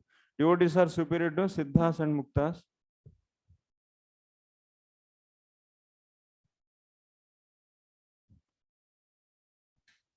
So muktanam siddha narayan paraha sudurlabha kotishwapi prashantatma mahamuni.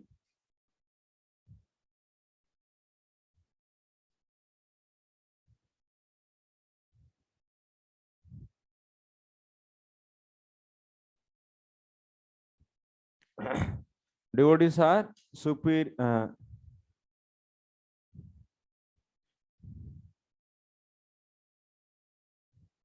Devotees who are superior to siddhas and muktas. So devotees who are superior to the siddhas and muktas are rare among millions.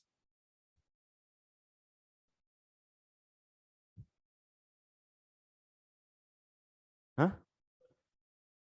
Panchami you should take. Devotees. So siddhebhyaha muktebhyaha. That means paraha. That means sreshtaha. This devotees compared to siddhas and muktas are rare among the millions. That means you can get more siddhas and more muktas, but you cannot get the devotees.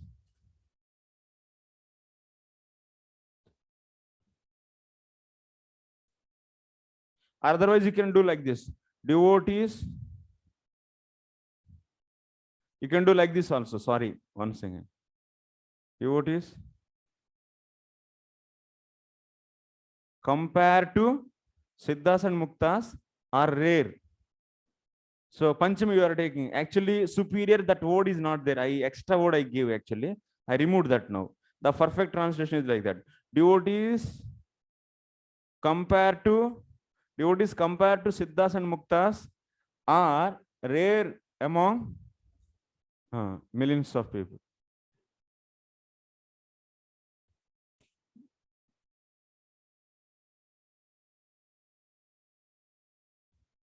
So these devotees are very peaceful. Prashantatma.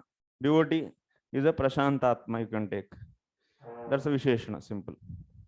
So that means what here we took here compared to siddhas. That means siddhas means what? The perfected muktas are known as siddhas. And compared to that, so devotees are rare.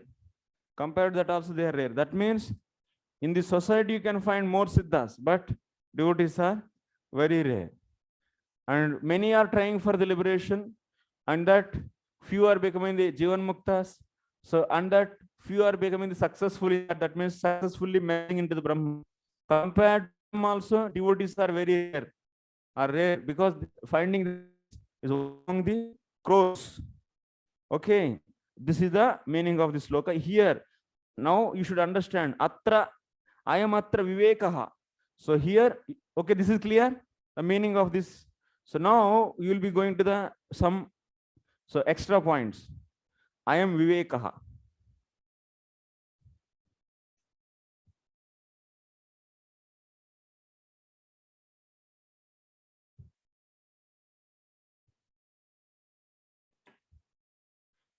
This some points you should understand here. Yadva atra I am gnanam hi dividam kevalam bhakti sahitam cha. Gnanam means knowledge is two types. Kevalam means kevala brahma gnanam, and next one is gnanam with kevalam means pure gnanam, and gnanam with bhakti. Okay, there are the two different categories. You can come to our picture also. If you take our picture, so this is Gnanam, pure Gnanam. And this is Bhakti. But in this, there will be some divisions like this. So some people, they practice purely Gnanam and they don't do any Bhakti. And some people, they practice Gnanam also along with the Bhakti. So now, next you see, come here. Kevalam Bhakti Sahitam cha. Atra Kevala Gnanena Stula. So by this Kevala Gnanam without Bhakti, Kevala Gnanam without Bhakti, what will happen? Naishkarmyamapyachyuta bhava varjitam nashobhate gnanamalam niranjanam. This is not going to give any result. Yeah. So even pure Gnanam, he is becoming the Jivan Mukta. He is coming to here by pure Gnanam. If there is no Bhakti sufficiently, so then because of there is no sufficient Bhakti, somehow or other, he became Jivan Mukta, but he is not having the Bhakti. If any Vaishnava Sadhu is going and he didn't offer obeisances because everywhere is he Brahman, then offense will happen. And to counteract that offense, he doesn't have Bhakti Shakti, and then he will fall down. So that's why Shreyas Srutim Bhakti Mudasya. So that is also Brahmaji saying na, in the 10th canto, 14th chapter, sloka number 10, 14. Tell me. 6, 5, 3. Shreyas Srutim.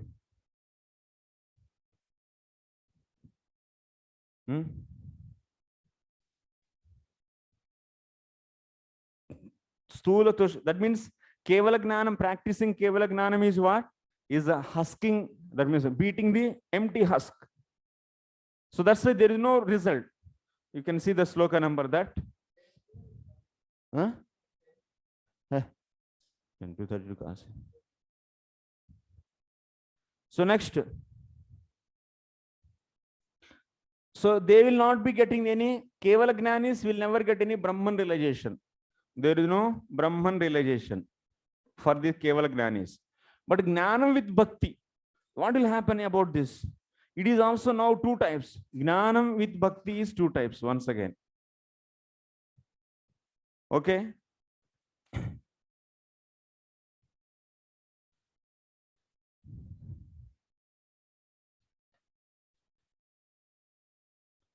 Bhakti Sahitam Gnanam cha Dividam Bhagavadakare Maya Buddhya Anadarepi Tad Bhakti Sahitya Vinaiva Tad Adhare Sati Bhakti Tad Bhakti Sahitam cha.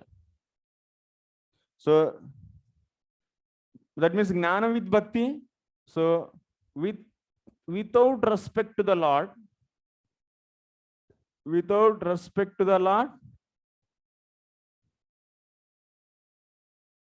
and with respect to the Lord.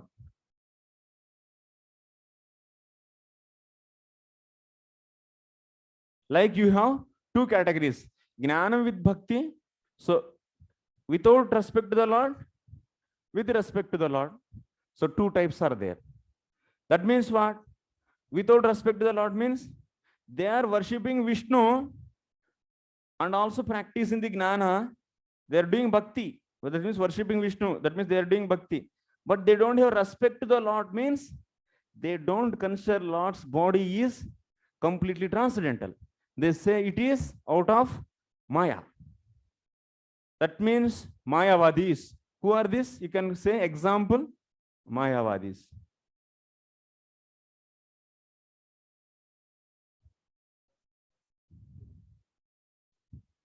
No need of Sanskrit, I write in English. Because Sanskrit yaad hi nahi rahega.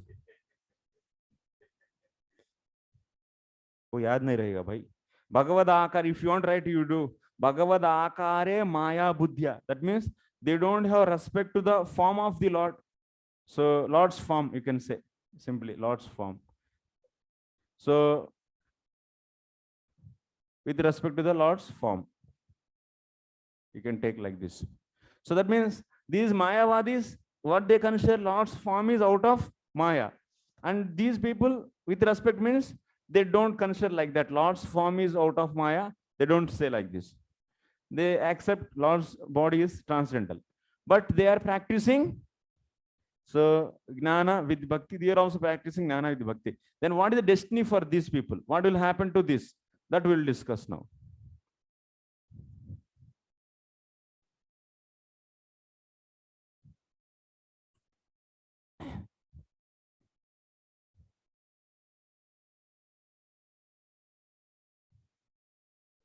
Huh?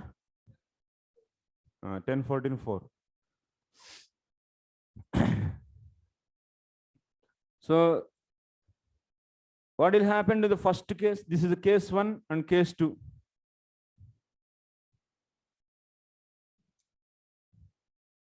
And this is case 2. In case 1, what will happen? You see.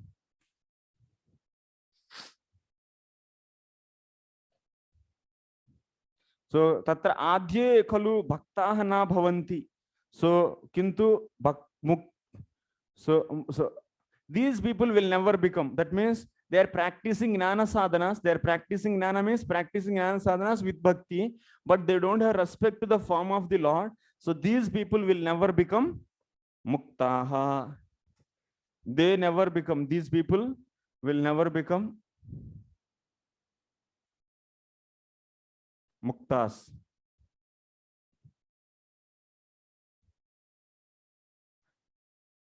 After practicing, one should become mukta, na? That means jivan mukta, they never become. But mukta abhimaninaha eva, just they consider themselves as muktas, but they factually they don't become. Tadrisha bhaktya avidyam samyak nirasya vidyodayam cha samyak sampadya sadya eva antardhana taya vinacha tatpadartha gnana abhavat na brahmani. By these people, they are doing bhakti or not? They are doing bhakti, yes. So this kind of bhakti, without respect to the form, they do the bhakti. By this bhakti, what is happening? What is happening in this? So avidya samyak nirasya. That means jivatma is there and jivatma is covered with avidya or not? This avidya is destroyed by the bhakti, by this bhakti. So by the devotion, avidya is destroyed. This is avidya. So devotion, by devotion, avidya is destroyed.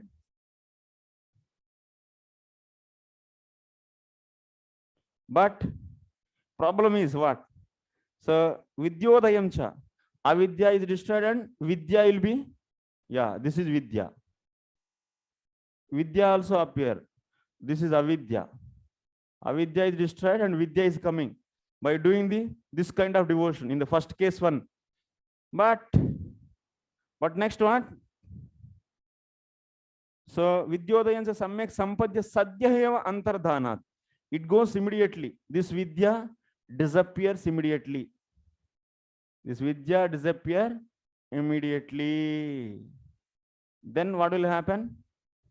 Vidya will disappear immediately. Antardhana taya vinacha. So without this vidya, so then what? He cannot understand tat padartha. He cannot understand tat padartha.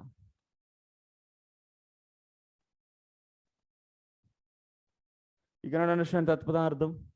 Then what will happen? So he cannot merge into the Brahman. No merging into Brahman. Nothing is going to happen. Okay. So tatpadartha gnana abhava, since tatpadartha gnana he is not getting, brahmani na brahmani liyante. Tatra yennyeravindaksha. Example is yennyeravindaksha. Yennyeravindaksha. This is sloka number. So that means people who are, so they are becoming the vidya. That means they are getting the vidya, but since they have offense towards the form of the Lord, because of this offense, so they are not able to stay back in that, and that vidya is not there. So that's it. They are not getting the Brahmagnanam, and they are patanti adaha. They are falling down. That means they are getting attraction for the material objects again. So this is the case of Mayavadis. This is the case of the Mayavadis. Okay. And also there are so many examples are there. In the Bhagavad Gita also it is said, Avajananti mudha manushim tanumashritam param bhavam ajananto mama bhuta maheshwaram moghasha mogha karmano mogha gnana vichetasaha rakshasim asurim chaiva prakrutim mohinim shritaha. There are the two slokas are describing these people. Mogha karmano mogha ashayaha mogha gnaninaha. This will become, because manushim taryumasritam. Why these Mayavadis, they think that, see, around me all human beings are having the material body. So with this idea, they think that Lord's body is also material. That's the problem actually. Everywhere, that means they are seeing what? Every human being is having a material body. So then Lord is also having the material body. Like this they are thinking.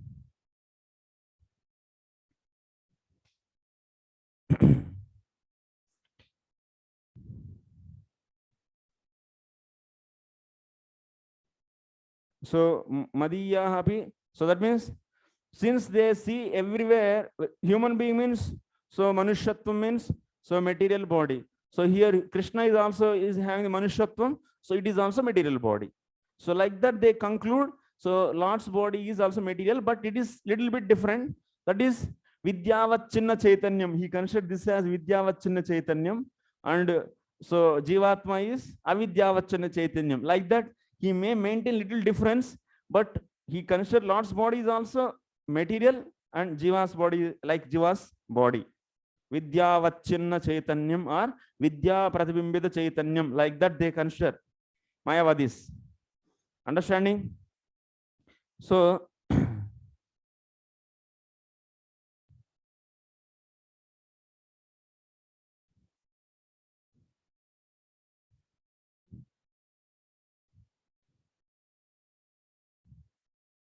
Bhutanam Brahmadi Pruna Jivantan Maheshwaram Paramakaranam Mama Manushi Tanureva Svikrutaha Prakruta Saravastu Karanityartha. So Moghashaha, that means, of course, people who are considering Lord's body as material and they are devotee, they are doing devotion to him, then what will happen to them? Mogha Ashaha. That means they will not get the Bhagavad Prapti. That means, what is going to happen? So people who consider Lord's body as material and if they do devotion, they will become Moghashaha. That means they will never get any, so Bhagavad Prapti. And Mogha Karmanaha. Mogha Karmanaha means what you should take? Mogha Karmanaha means, if someone is karmi, considering he is material, then Mogha Karmanaha, they will not result for karma. That means they will not go to Swarga. And if anyone considers the Lord body is material and practice the Gnana, then what is happening? Mogha, so Gnanaha. That means they will not get any liberation. So this is the result is going to happen. Tarhi tesham kim syad. Then what will happen? So Rakshasi, that means these people, Rakshasyadino Janma Syad. They will become Rakshasas in future life. So what will happen to, so those devotees who doesn't believe in the form of the Lord, so doesn't respect the form of the Lord, so what will happen to those bhaktas and to those karmis and to those jnanis? They will become next life Rakshasas. But what about this case?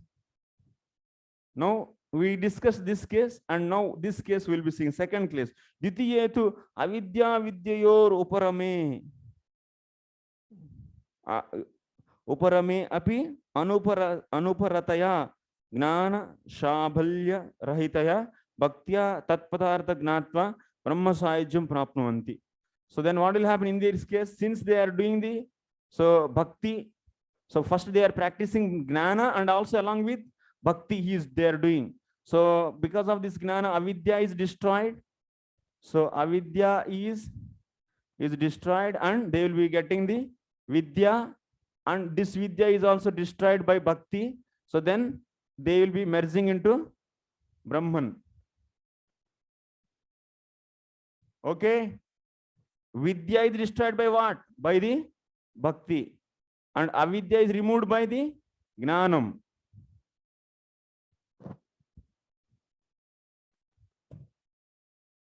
Okay. Avidya is removed by the gnanam and vidya. So then vidya is covering. That vidya is also removed by the bhakti, and finally they will merge into the Brahman. So then they will get the mukti actually. These people will get the mukti. What is the proof? Brahma bhuta prasannatma nasochati nakangshati samasarveshu bhuteshu madbhaktim labate param. So when these people, that means you see in these people's case, they are doing the bhakti and also they have right understanding on the form of the Lord. They have right understanding on the form of the Lord, so that what is happening? So because of this right understanding,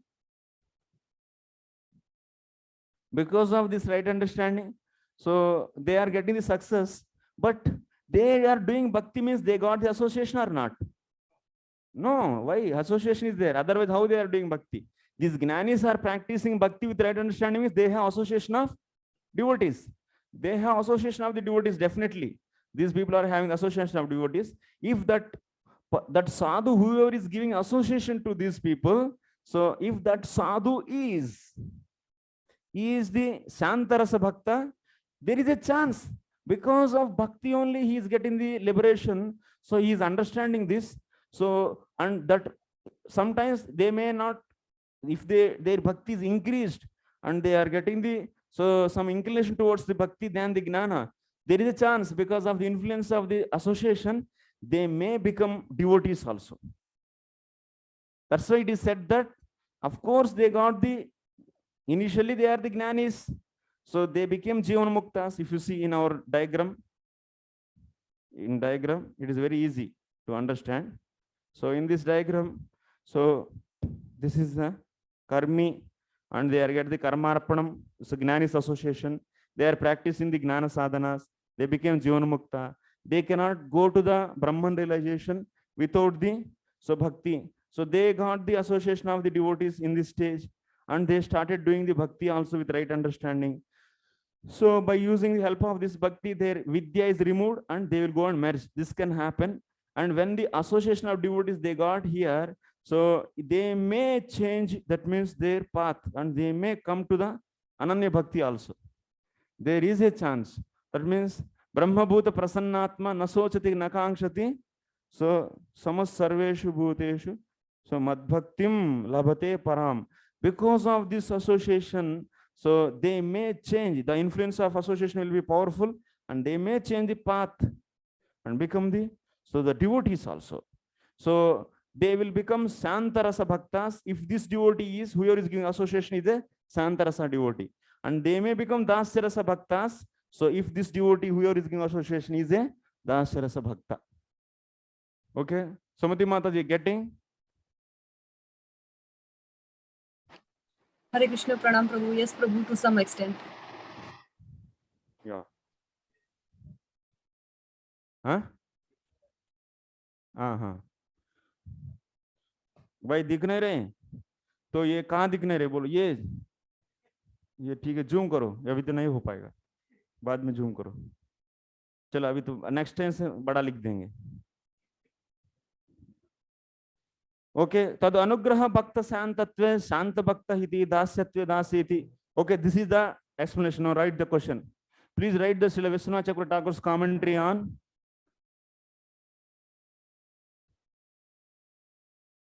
describe Srila Vishwanath Chakravarti Thakur's commentary on the SB 6.14.5.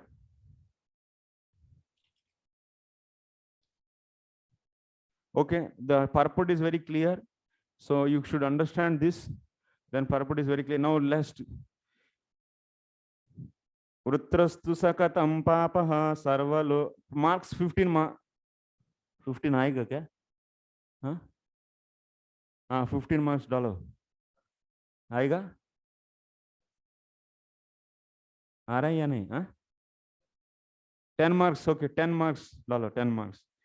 Utrastu sakatam papaha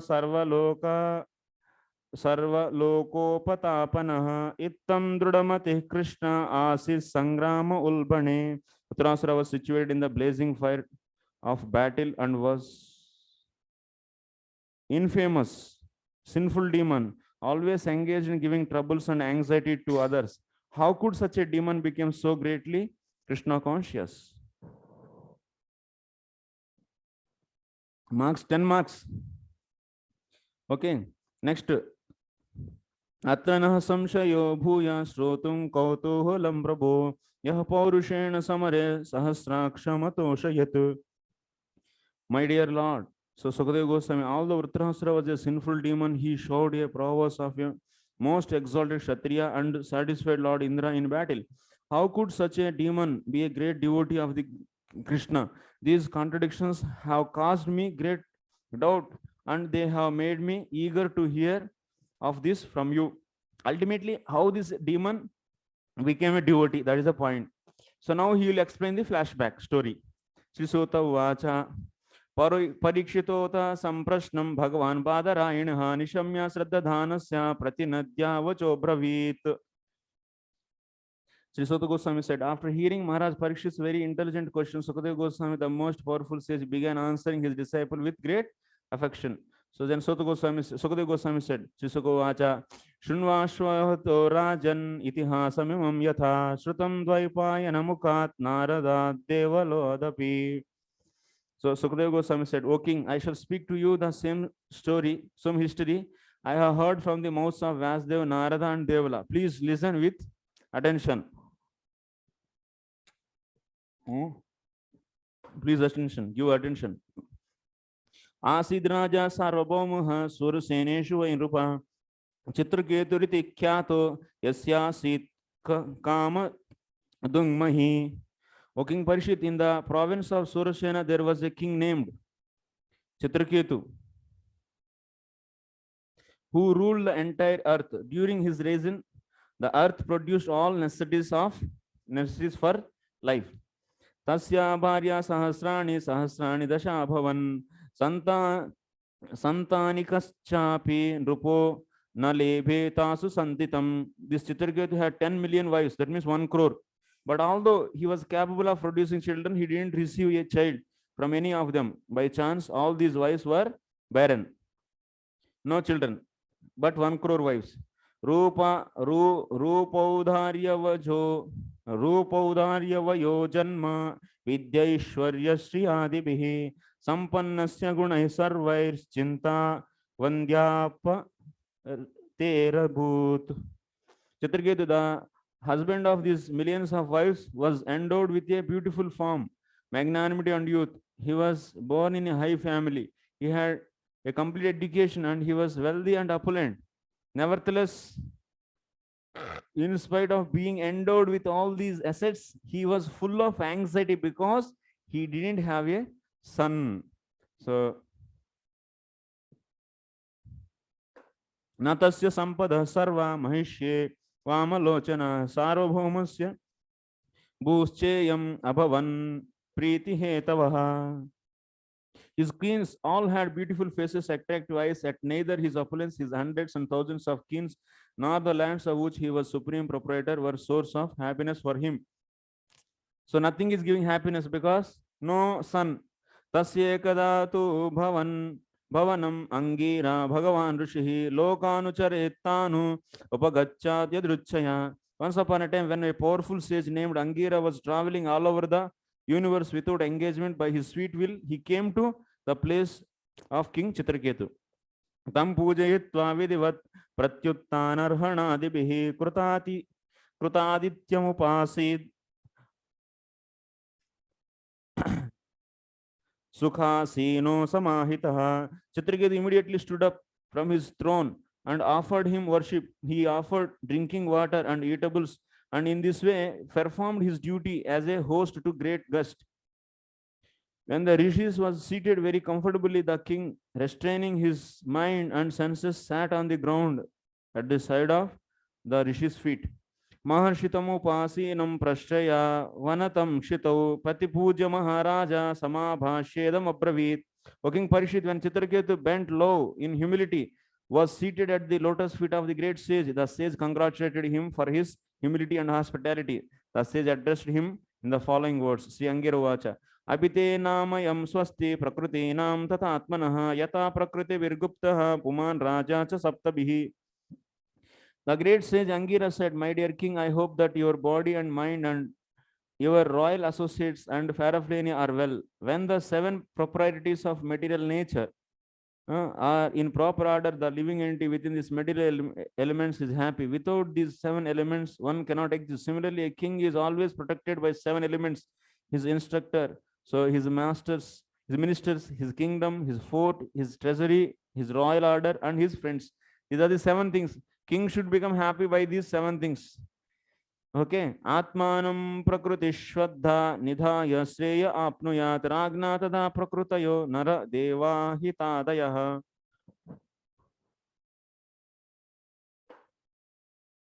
O king, O Lord of humanity, when a king directly depends upon his associates and follow their instructions, he is happy.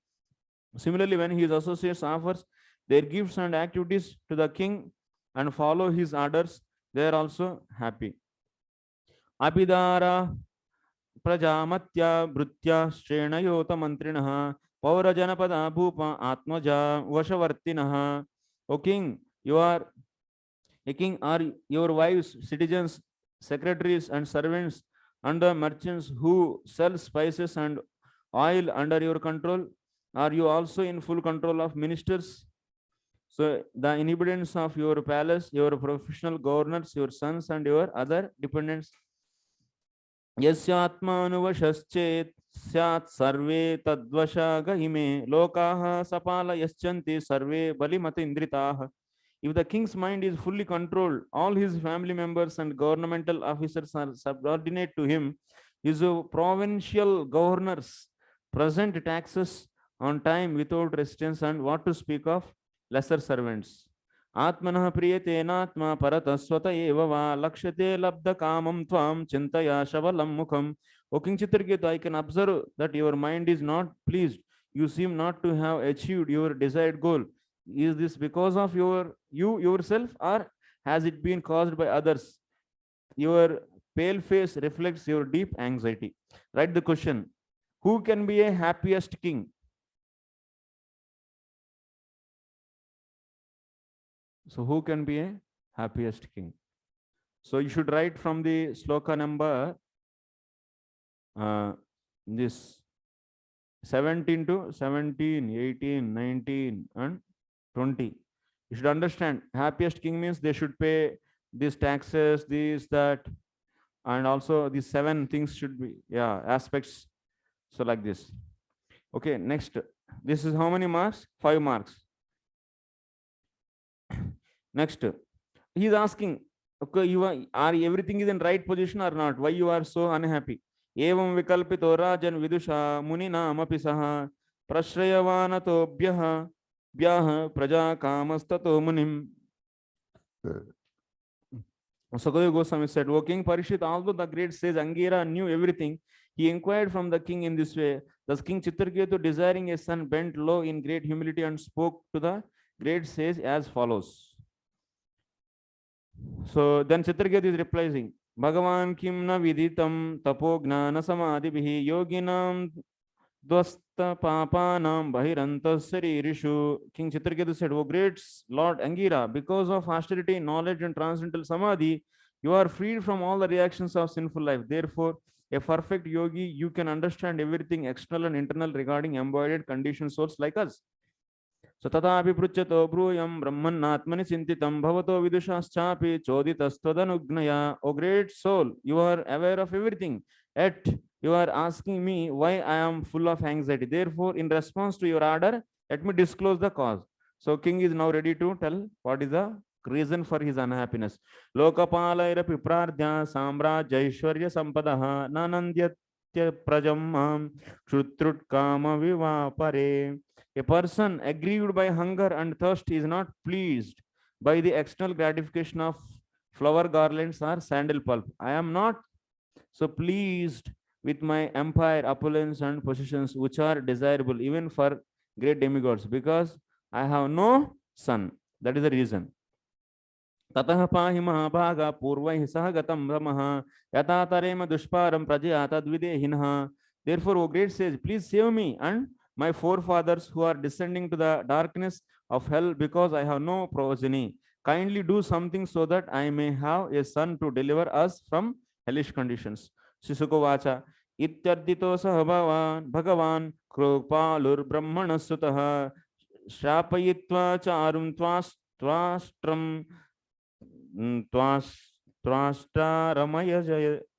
त्वाष्टारमयद्विभुः. So in response to the request to the Maharaj Chitraketu, Angira Rishi, who was born of Lord Brahma's mind, was very merciful toward him, because the sage was greatly powerful personality. He performed a sacrifice by offering oblations of sweet rice to Twasta. So this Angira performed a sacrifice for getting the children, and he got the sweet rice. So from that, oblations, as a remnants. And Jeshta Shreshta cha Yaragno Mahishinam cha Bharata Namna Krutadyutistasya Yagno Chistamadadvijaha. So Parishid Maharaj, so best of the Bharatas, the remnants of the food offered in the yajna were given by the great sage Angira to the first and most perfect among Chitraketu's millions of kings, whose name is Krutadyuti. For Krutadyuti it is given. She is the best wife among the all 1 crore of wives. Ataha Nrupatim Rajan Bhavitaikastva Tava Atmajaha Hrushi Harshasoka Pradastubhyam Iti Brahmasuto Yayo. Thereafter the great sage told the king, O great king, now you will have a son who will be the cause of both jubilation and lamentation. The sage then left without waiting for Chitraketu's response. Actually here Angira was not expressing the complete truth. Actually, that son is cause for the happiness, and also that son is cause for the lamentation. But full details he didn't give. This son is going to die very soon. This point he didn't say. Simply say that, so this son will give the happiness to you, jubilation. So, but he didn't explain why he will give lamentation. That point he didn't explain, and he just left that place immediately. Sapitat Prashana Deva Chitraketoradaharayat Garbham Krutadyutir Devi Krittikagni Rivatmajam. So as Krittika Devi, after receiving a semen of Lord Shiva from Agni, conceived a child named Skanda. So Kritadyuti, having received semen from Chitraketu, became pregnant after eating remnants of food from the yajna performed by Angira. So she got the conception and she got the the pregnancy. Tasyanudinam garbhaha suklapaksha ivodupaha vavrude surasenesha tejasa shanakairrupa. After receiving the semen from Maharaj Chitraketu, the king of Surasena, so Queen Krutadyuti gradually developed in her pregnancy, O King Parikshit, just as the moon develops during the bright fortnight. Atakala apavrutte kumara samajayata janayan Surasenanam srunvatam paramamudam. Thereafter, in due course of time, a son was born to the king. Hearing news of this, all the inhabitants of the state of Surasena were extremely pleased. Hrushto Raja Kumarasya Snata Suchira Lankrutaha Vachayitva Shisho Viprai Karayamasa Jatakam.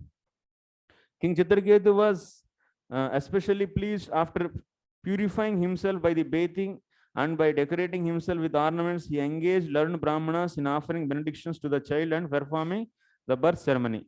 Tebhya Hiranyam Rajatam Vasamsya Bharanani cha Graman Hayan Gajan Pradadhenu Namarpudani Shat.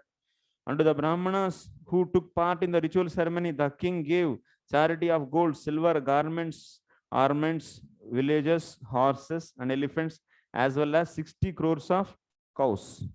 Vavarša kaman anyesham purjanya iva dehinam dhanyam yashasyamushyam kumarasya mahamanaha. As a cloud discriminately pour water on the earth, the beneficent King Chitraketu, to increase the reputation, opulence, and longevity of his son, so distributed like rainfall all desirable things to everyone. Kruchralabdeta rajarshestanaye nudinam pituhu yata nishvasasya kruchrapte dhane snehonva vardhata. When a poor man gets some money after getting difficulty, his affection for the money increases daily. Similarly, when the king Chitraketu, after great difficulty, received a son, his affection for the son increased day after day. Matustvatiram putre sneho moha samudbhavah kruta dyute sapatninam praja kamajvaro bhavat. The mother's attraction and attention to the son, like that of the child's father, excessively increased. The other wives, seeing Kritadyuti's son, were very much hesitated, as if high fevers with a desire to have sons. So this is the problem now. When she, that means her Kritadyuti was so happy, and also Chitraketu was happy by such son, but all other wives, they are now getting the enviousness.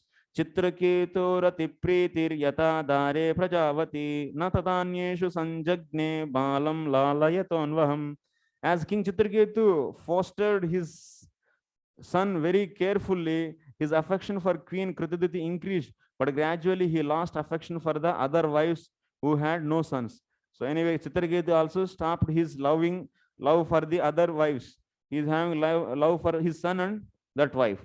Taha paryatapyannatmanam garhayantobhyasuyaya anapatyena dukkhena ragnaschanadarena cha. So the other queens were extremely unhappy due to their being sonless because of the king's negligence towards them. They condemned themselves in envy and lamented. So that is also okay, because they also neglected by the Lord, by the king. So that's why they were very much unhappy and they got enviousness now. Diga prajam sriyam papam pratyucha gruha sammatam suprajabhi sapatnibhir dasi mivatiraskrutam. A wife who has no sons is neglected at home by her husband and dishonored by her co-wives, exactly like a maidservant. Certainly, such a woman is condemned in every respect because of her sinful life. So this is the point you should understand. A wife who has no sons is neglected at home by her husband and dishonored by her co-wives, exactly like a maidservant. That means people are treating as these all wives as maidservants, even lesser than that. You'll be seeing that. Certainly, such a woman is condemned in every respect because of her sinful life. Dasinam konu santapaha swaminah paricharyaya abhikshnam labdamananam dasya dasiva durbaga. So even maid servants who are constantly engaged in rendering service to the husband are honored by the husband, and thus they have nothing for which to lament. Our position, however, is we are maid servants of the maid servant. Therefore, we are most unfortunate. Actually, maid servants also, that position also good, because they can serve the king. That means they can serve their husband. So Dasi is also, for Dasi is also, who is husband? King only is husband. So at least they are Dasis, maid servants, there's no problem. But even they are now that position, because king is not at all seeing them also. So that's why they are thinking that we are more unfortunate, even lesser than the maid servants. Evam sandahya mananam sapatnya putra sampada ragno sammata vrittinam vidvesho balavana bhut. Sri Sukadeva Goswami said, being neglected by their husband and seeing the Kritadyuti's opulence in possessing their son, Kritadyuti's co-wives always burned in envy, which became extremely strong. So, vidvesha nashta matayaha striyo dharuna chetasaha garam dadu kumaraya durmarsha nrupatim prati. As their envy increased, they lost their intelligence. Being extremely hard-hearted and unable to tolerate the king's neglect, they finally administered poison to the son. Okay, done. Krutadyutir ajananti sapatnya magam mahat supta eveti sanchintya niriksha vecharat gruhe unaware of the poison administered by her co-wife Queen Kritaditi, walked within the house thinking that her son was sleeping deeply. She didn't understand that he was died.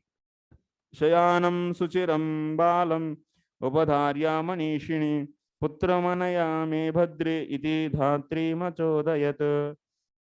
Thinking that her child had been sleeping for a long time, Queen Kritati was certainly very intelligent, ordered the nurse, "My dear friend, please bring my son here." Sa shayanamupavraja drishtva chottaralochanam pranendriyatmabhistyaktam hatasmityapatat. So when the maidservant approached the child who was lying down, she saw that his eyes were turned upward. There were no signs of life, all his senses having stopped, and she could understand that the child was dead. Seeing this, she immediately cried, "Now I am doomed." So, and fell to ground. तस्यास्तदा कर्ण्यवृषातरं स्वरं ग्रन्थ्यः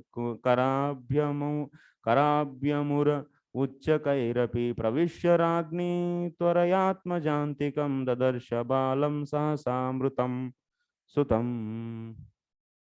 So in great agitation, the maidservant struck her breast with hands and cried loudly in so regretful words. Hearing her loud voice, the queen immediately came, and when she approached her son, she saw that he was suddenly dead. Like this. She is this maid servant, so striking her breast with her hands, two hands, and crying loudly. So then queen came there.